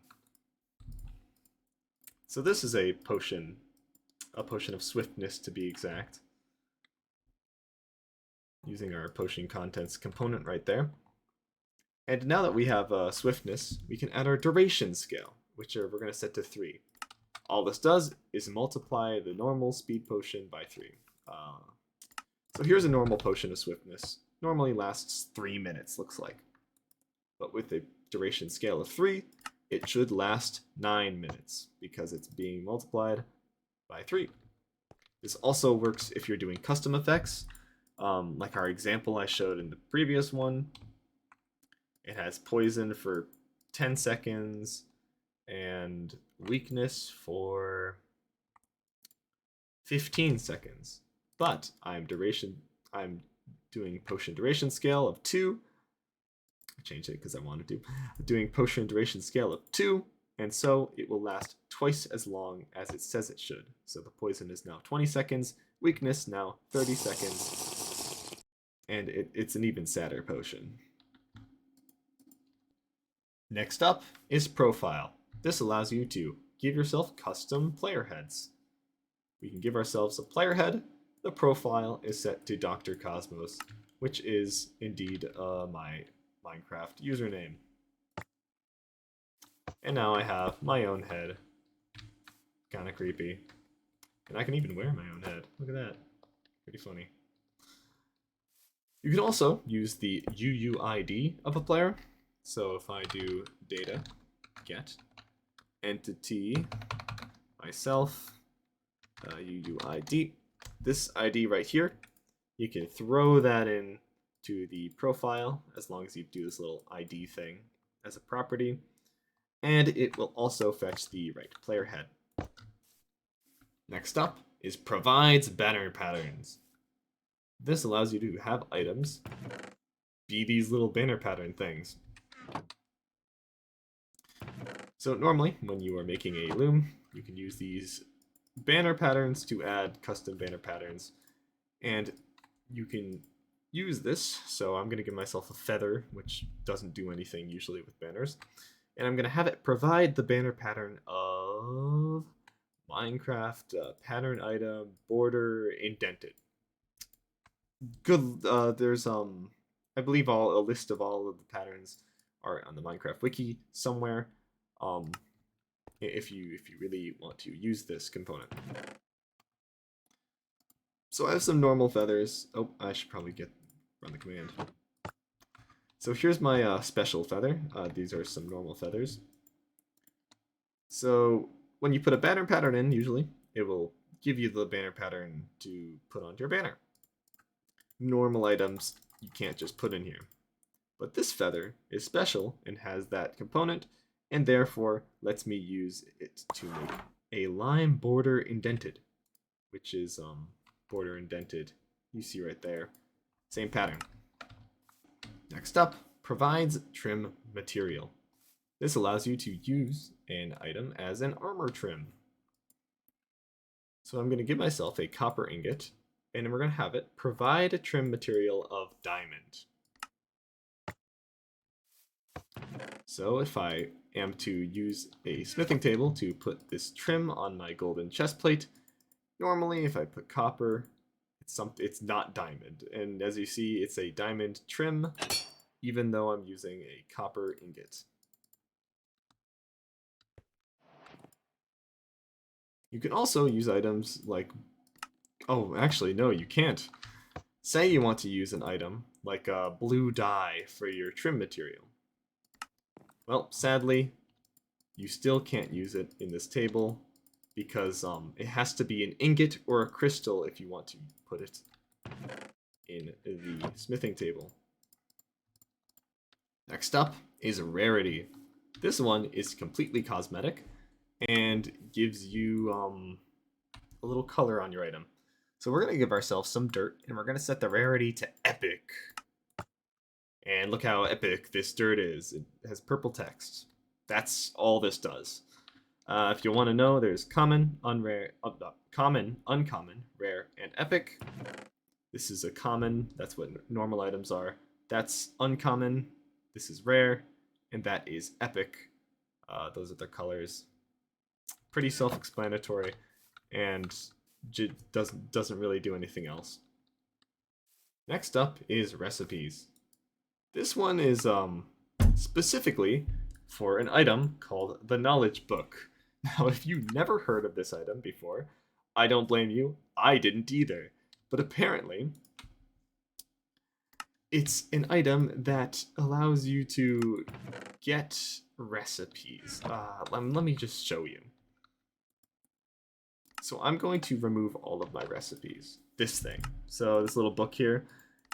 You see I have no recipes because of, I took them all with a command. Now if I pick up some items, craft a crafting table, yeah, there we go. You see I get new recipes and such, and things. Great. But if you want to get these recipes without actually crafting them or looking them up, then you can use this component to do so. So I'm going to give myself a knowledge book, and it's going to have the following recipes for end crystals, diamond, stone sword, blast furnace. So now, if I give myself this knowledge book and right click with it, I learn all of those recipes. Look at them right there. And if you want to know more about the knowledge book, because I think it's kind of interesting, that's kind of all it does. It gives you recipes. If you use it in survival mode, it just kind of disappears. I don't know why this is in the game, honestly. Next up is repair cost. This allows you to set the repair cost on an anvil for an item. So I'm going to give myself a stone hoe that is very damaged. Look at that damage. That as in durability. And we're going to set the repair cost to be 30. So I have a damaged stone hoe. And now if I want to repair it, I have to spend 32 experience points, well 33 with the scaling, if I want to repair this stone hoe.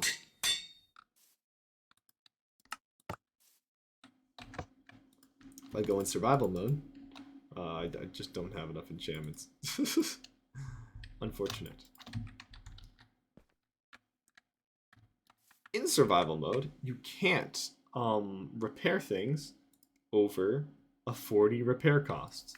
So here's a stone shovel, also damaged, and I set the repair cost to a big number because I thought it was funny. Now, if I'm in survival mode, put this in, and I try to repair it, it says it's too expensive. I'm glitching out a bit. Normally you'll have it say it'll be too expensive, and that message will stay there. But because I set it to such an incomprehensible number, it is glitched out, and if I'm in creative mode, you can see it flash there briefly as costing a lot to repair. And so that's just a way to bug out the game if you want to. Pretty fun. Next up is repairable. This allows an item to be repaired in the first place. So we can give ourselves a diamond hoe here. Look at how much damage that diamond hoe is. Must be really low on durability. And then we put the repairable component.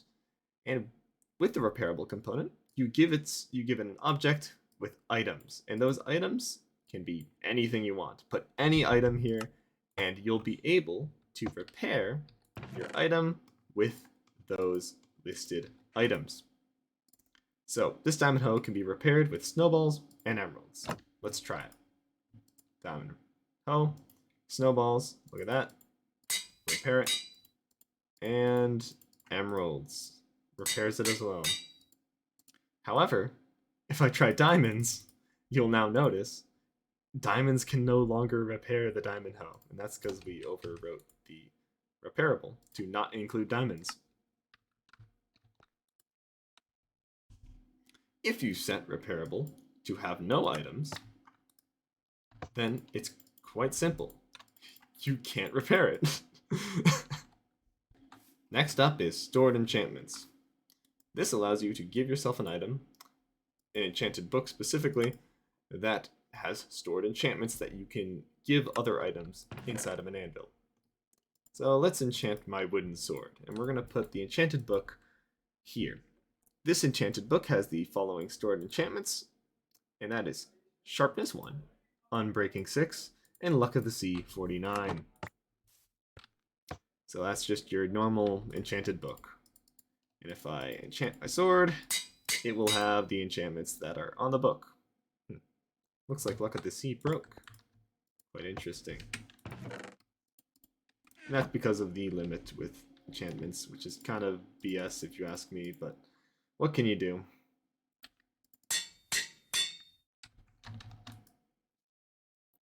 Sadly, if you put this on an item that is not an enchanted book, we get our sword, it will not allow you to do it, which is kind of annoying, but what can you do again?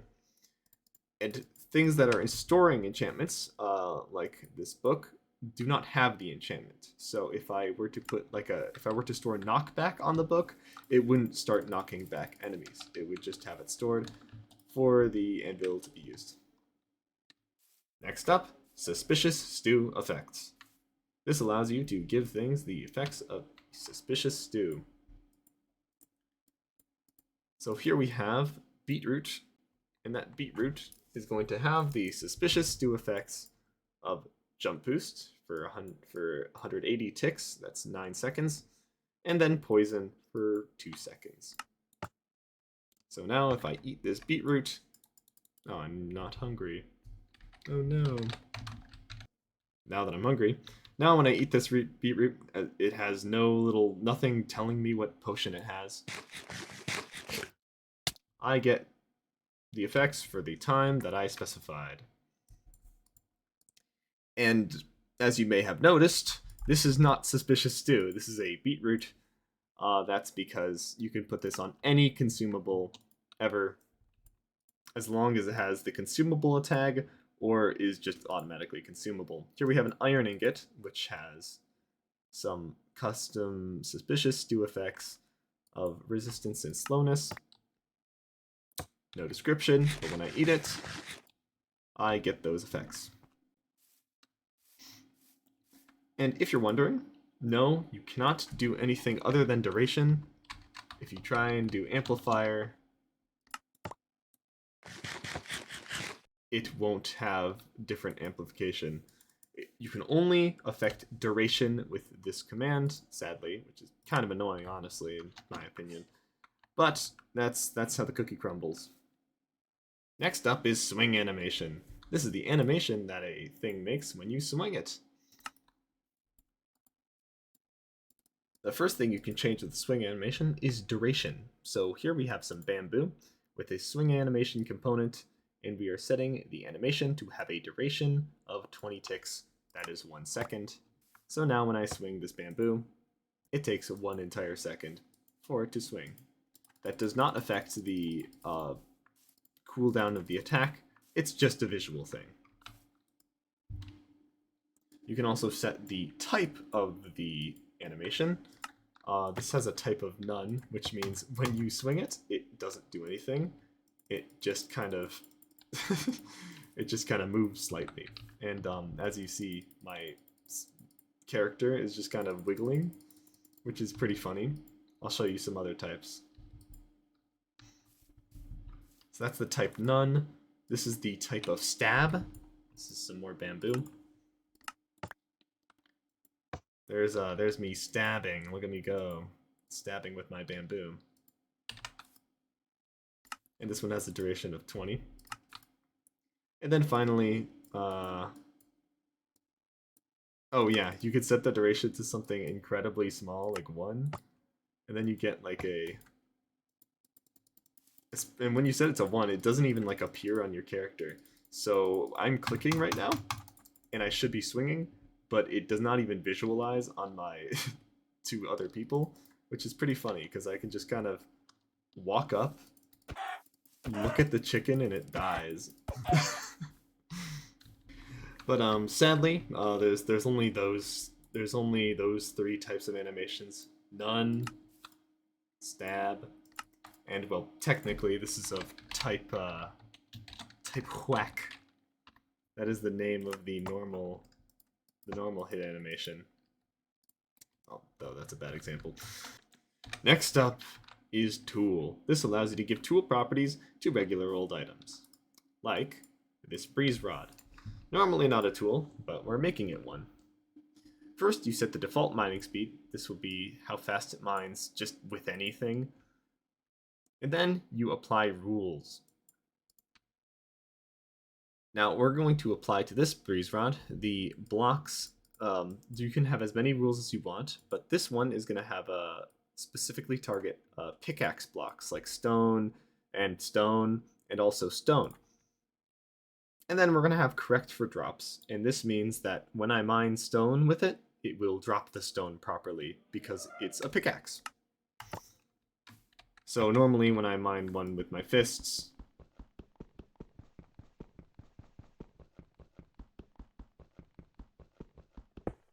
it just takes a while and doesn't drop anything. But now that we are correcting for drops, and we have blocks mineable by pickaxe, I can mine stone with this.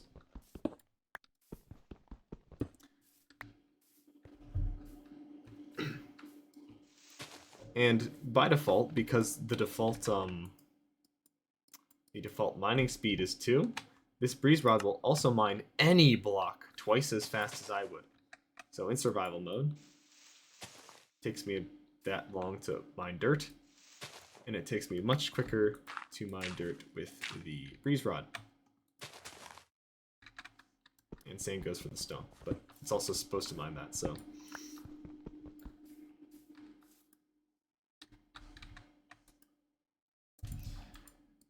Here we have another example, and this is a blaze rod. And here I can show you the damage part of the tool and some other properties. So max stack size of 1 and max damage allow you to basically have an item use durability. I explained it earlier on these corresponding sections, but the gist is if your max stack size is 1 and it allows you to set the max damage to whatever you want, and it will be the durability of the tool. You also have to set damage to 0. That's important if you want it to work. Now I have the tool component. The default mining speed is 2 yet again, and the damage per block is 2. So every time I mine with this, it will do 2 damage durability to my blaze rod. And we're doing rules again. This time we have 2 rules. We have blocks shovel and blocks pickaxe. So now we can mine both dirt stuff and pickaxe stuff with this. The pickaxe has we can also set the speed for a rule. So when I'm using the pickaxe, it will basically override this default mining speed and make it 6 instead of 2, which is much better, really. So now this will mine stone really quick with a speed of 6 and drop them properly.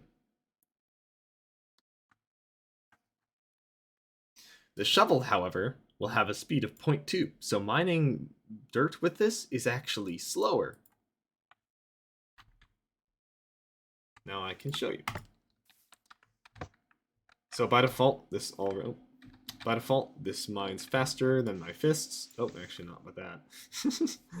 But you see, the speed is much slower when it comes to dirt because I set the rule in this command block to have a speed of 0.2 when I'm mining shovel stuff like dirt. But when I mine it with a pickaxe, when I mine stone and stuff, it's a lot quicker. Look at that. And you can see my blaze rod is losing durability every time I mine. 2 durability every time. So it's at 336. Now it's at 334. Next up is tooltip display. This allows you to change the tooltip. So like all of the stuff below the name, basically. So if I give myself some exposed cut copper stairs, we can set the tooltip display to hide the tooltip. So now when I hover over it, there's no tooltip, actually. There's no tooltip. You can't even see the item name. There's nothing. There's nothing here. No tooltip.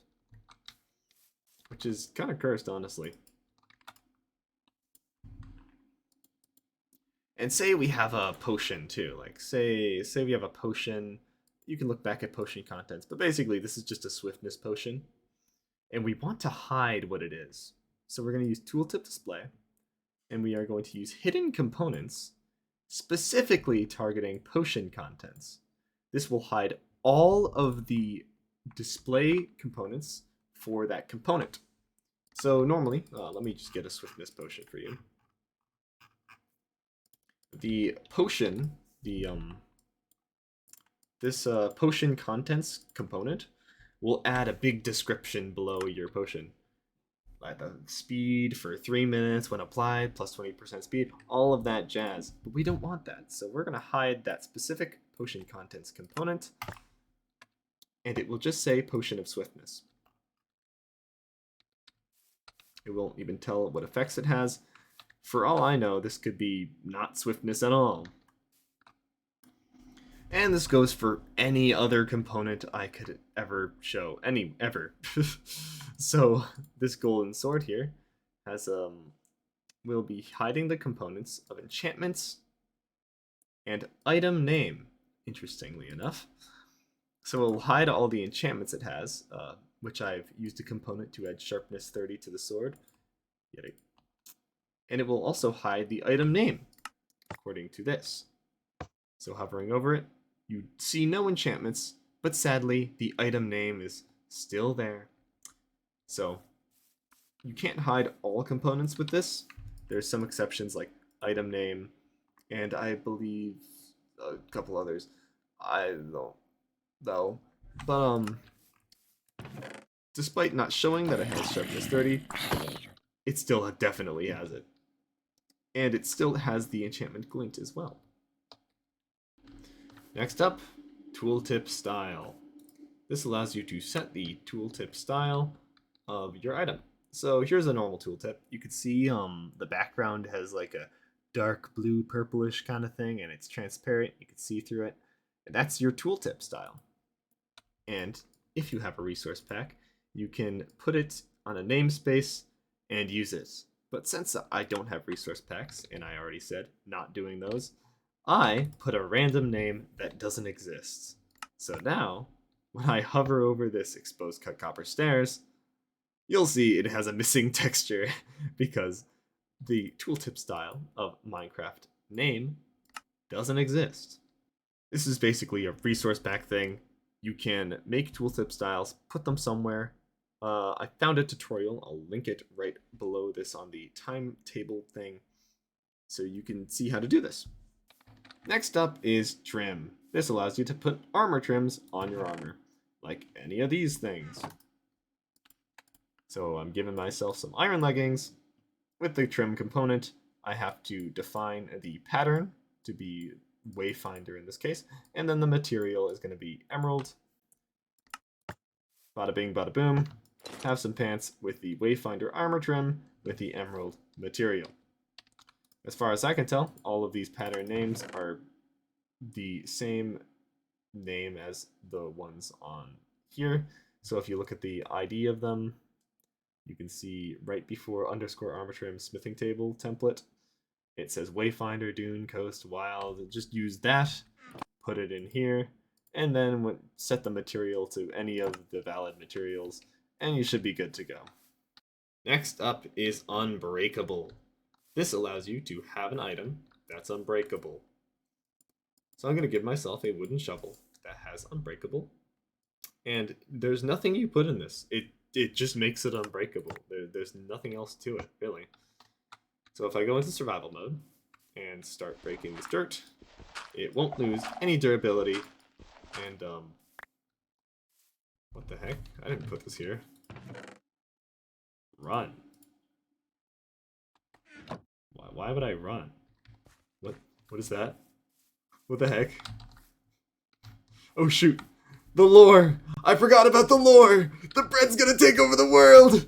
No! No! Next up is use cooldown. This allows you to set a use cooldown for items or change the use cooldown for items. So here I have 3 items that are usable. A bow, you can use it. We're going to set its cooldown to be 5 seconds. Apple, we're going to use it. You just eat it. That's what's using it is. And we're going to set the cooldown to be 3 seconds. And then finally, spyglasses. We're going to set its cooldown to be 1 second. So now when I use an apple, there's a cooldown if I want to use it again. Same with the spyglass. And same with the bow. Interesting thing, as you can see right here, if I get the normal alternatives items, these are normal, they have no component. If I eat it, there's no cooldown. If I eat a same item with the cooldown, it will also put all the other item types of the same thing on cooldown as well. even if they don't have the component themselves.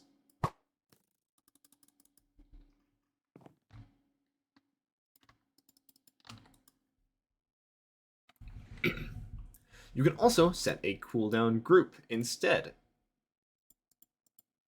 So here's a grass block. It has a use cooldown of 1 second and a cooldown group of test cooldown. All of these have a cooldown group of test cooldown. I have a shield, a grass block, and a snowball. Interesting thing, however, when the grass block and the shield can't actually be used.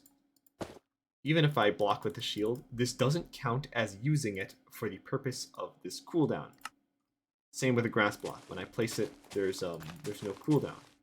However, if I throw the snowball, it puts anything with the same group on cooldown.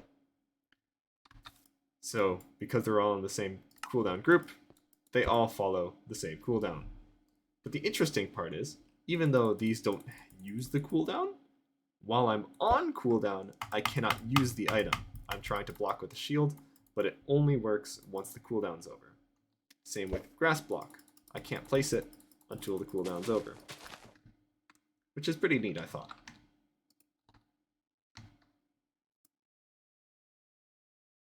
And finally, you can do this cool little thing called just with the exclamation point. Exclamation point means not. This is the first time in this entire line I'm actually using this. I think you could do it with some others, but this is the main example. You could say not use cooldown, which means it just removes the cooldown entirely. So now, Ender Pearls, a thing that normally has a cooldown, does not. I can spam them as much as I please, which is pretty fun.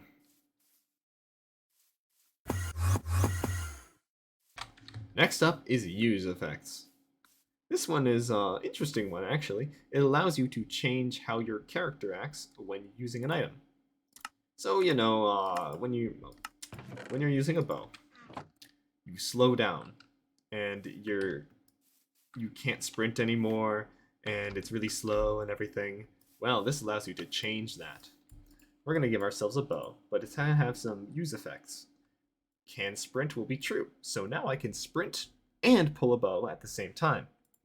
And then the speed multiplier is 1, so my speed isn't gonna change at all, because it's multiplying my speed by 1. By default, it's like 0.2 or something, so you're really slow.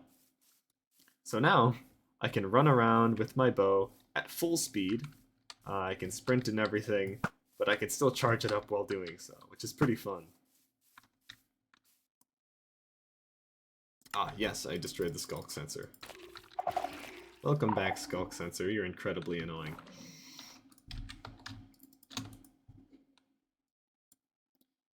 Now, an interesting thing, some items will activate skulk sensors when you use them. Like, this is a normal spyglass. Spyglasses. They activate skulk sensors when you use them. And you can change this with interact vibrations. This one's the actual one. So, with interact vibrations set to false, I'm able to... Oh, that was the button. Oh, that was my footsteps. I'm able to use the spyglass without the skulk sensor activating like it usually would. Next up is use remainder. This allows you to set a remainder of an item after you use it. So, for example, this beetroot can be used, and when I use it, I want it to remain me with some beetroot seeds. So let me give myself some hunger. So, now that I'm a little hungry, I have this beetroot that I got from this command that has use remainder beetroot seeds. So now when I use it, it remains with some beetroot seeds. And this remainder can be anything you want with any components you want. So I can make it even like multiple, so I could have it give me like 2 beetroot seeds when I eat it. And here's a fun example I made. I have a snowball, and I gave it a name because I felt like it. super packed snow. Now, when you use the snowball, it's going to remain you with 2 snowballs. And these snowballs are going to have the component of item named packed snow. And they're also going to have a component of use remainder. And so now when you use these snowballs, it's going to give you 2 more snowballs. So you can see it right here. I got the super packed snow. When I use it, it will give me 2 snowballs called packed snow. Each of these snowballs, when I use them, give me 2 normal snowballs, which is just a fun thing. Next up is weapon. This one is very misleading. So here I have an oak sign, and I'm going to give it the weapon component, putting nothing in there.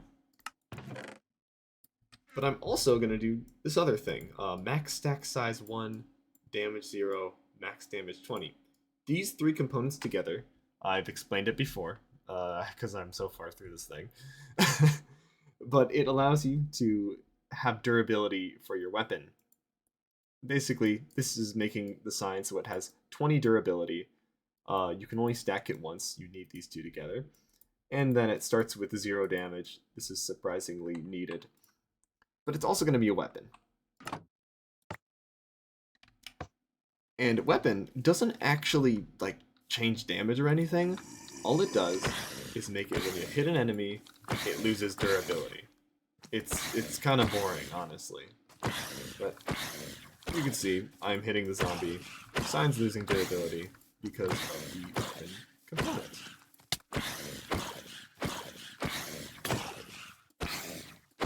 There we go. And it's really just that. There's 2 more components you can put in this. First, item damage per attack. That's the amount of durability you lose every time you attack someone. And then disable blocking for seconds, which allows you to disable shields like axes do. So using this, I'm losing 3 durability on every hit. So it's just worse, really. If you want to actually have it do damage, then I believe you have to go back to the attribute modifier. Yeah, it is attribute modifiers, I believe, because it says when in main hand, attack damage. You have to go all the way back there. Sorry, but weapon is not your go-to. Next up is writable book content. This allows you to give yourself a writable book that has content in it already. So I'm giving myself a writable book, and it has the writable book content. And it's just a bunch of strings. You give it an object, you set the pages to be an array. That array will have a bunch of strings, and each string is a page. So the first one is going to have, there's nothing of note in this book. New line, isn't that great? And then the second page will be, wow, a second page. Look at that. It's exactly as I said it was. You can also have not writable book content, and this will remove your ability to writable book with the content. So now every time I right-click this book, nothing happens because you can't write in it anymore. And no, you can't put this on anything but a writable book. Next up is written book content, as opposed to writable book content. This is a component for the written book instead of the writable book. It is very similar though. This one, though, has a title, so you can set a title to be whatever you want. You can set the author to be whatever you want. And same pages as the last one. It's just a list of strings, that each string being a page. So we got our 1 page here. Great. You can do multiple pages and even use like fancy text coloring with JSON text in your pages list here. And you can also set generation and resolved. So there's the 2 pages, so you can see that. Generation is a little description tag. So this is generation 3, so it is tattered, as opposed to 0, which is the default, being original. Generation 2 is copy of a copy, and generation 1 is copy of original. That's all that one does. Resolved is some server-side thing on how these books are loaded. I have no idea how that works. Don't ask me. Yeah, and that is written book content. Next up are all of the variants. I'm going to go over them fairly quickly, so prepare. These are all just variants of mobs. They are all very simple with only like one argument each. So here we go. First, for axolotl spawn eggs, axolotl slash variant. You can set this to Lucy, Wild, Gold, Cyan, or Blue. This one is blue. And now when I spawn an axolotl with this, it will always be blue. Next up is cats. Cats have cat slash color and cat slash variant. The color is just a dye. The variant is... Next up are all of the components that have to do with variant types of mobs. All of these are used on spawn eggs, or normal eggs sometimes, and they're all formatted with the mob name slash variant or color or whatever. And they all have a set amount. I'll try to list them when I can. Some of them are just dye colors. But here we go. I'm going to go through them quickly, so keep up. First is axolotl. This is axolotl variant, and this is the name of it, axolotl slash variant, and then it's equal to either Lucy, Wild, Gold, Cyan, or Blue. This one's blue, so every time I spawn it, the axolotl will be blue. Next up are cats. Cats have two different properties, cat slash color and cat slash variant. It's cat spawn egg. The color is just a dye color, so anything like that. And then the variants are these: all black, ragdoll, British short hair, calico, jelly, Persian, red, Siamese, tabby, tuxedo, and white. Red is actually orange, but we don't talk about that. So now, if I spawn a cat in, sorry, and then tame it, the color will be green, and it's also a British short hair, apparently. Hi. Next up is chickens. This can be put on eggs or chicken spawn eggs. This is chicken slash variant. There are three: temperate, cold, and warm. Temperate is the one you're used to. Warm is that. Cold is another one. Then there's cows. Cows have a variant as well. Same thing: temperate, cold, or warm. That's warm.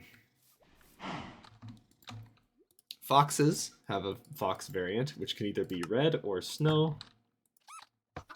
That's a snow fox. Frogs have three variants again: temperate, cold, or warm. Let's switch this to warm, because temperate's just the normal one. Horses have a horse variant. That's either horse variant, which can be white, creamy, chestnut brown, black, gray, dark brown. Although there doesn't seem to be a way to set the pattern on the back. The frog has escaped containment. There's llamas. Llamas have four variants, which is creamy, white, brown, and gray. That is white, and so our llama will be white. Mushrooms have a mushroom variant of brown or red. It's a brown mushroom. Paintings have too many to list. They're mostly the same as these. If you look up painting in the thing, they're the same except lowercase, sometimes slightly different. This will be a painting variant of Dennis. Hi, Dennis. Parrots have the parrot variant of red, blue, blue, green, yellow, blue, or gray. This one's green. Look at that. Pigs have temperate, cold, and warm as their variants. The pig variant, that's a warm pig. Rabbits have much more variants than pigs and stuff. They have brown, white, black, gold, salt, white splotched, and evil. So here's an evil rabbit. That's a killer bunny. Hi.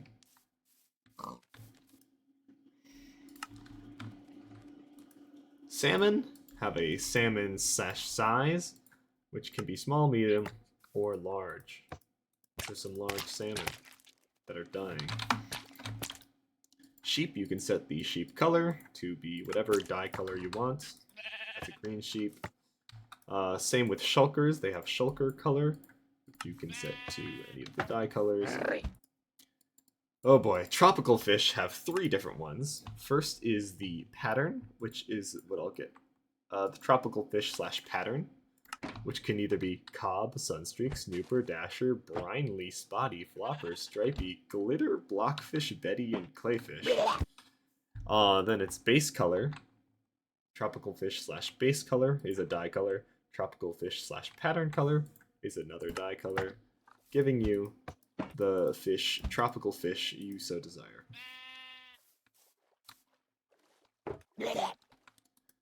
Villagers have a couple variants. Villagers / variant. Desert, jungle, plain, savanna, snow, swamp, and taiga. This is a savanna villager. Look at that. Wolves have the wolf / collar. Let me get those. So you can see it has a green collar, even though I didn't dye it.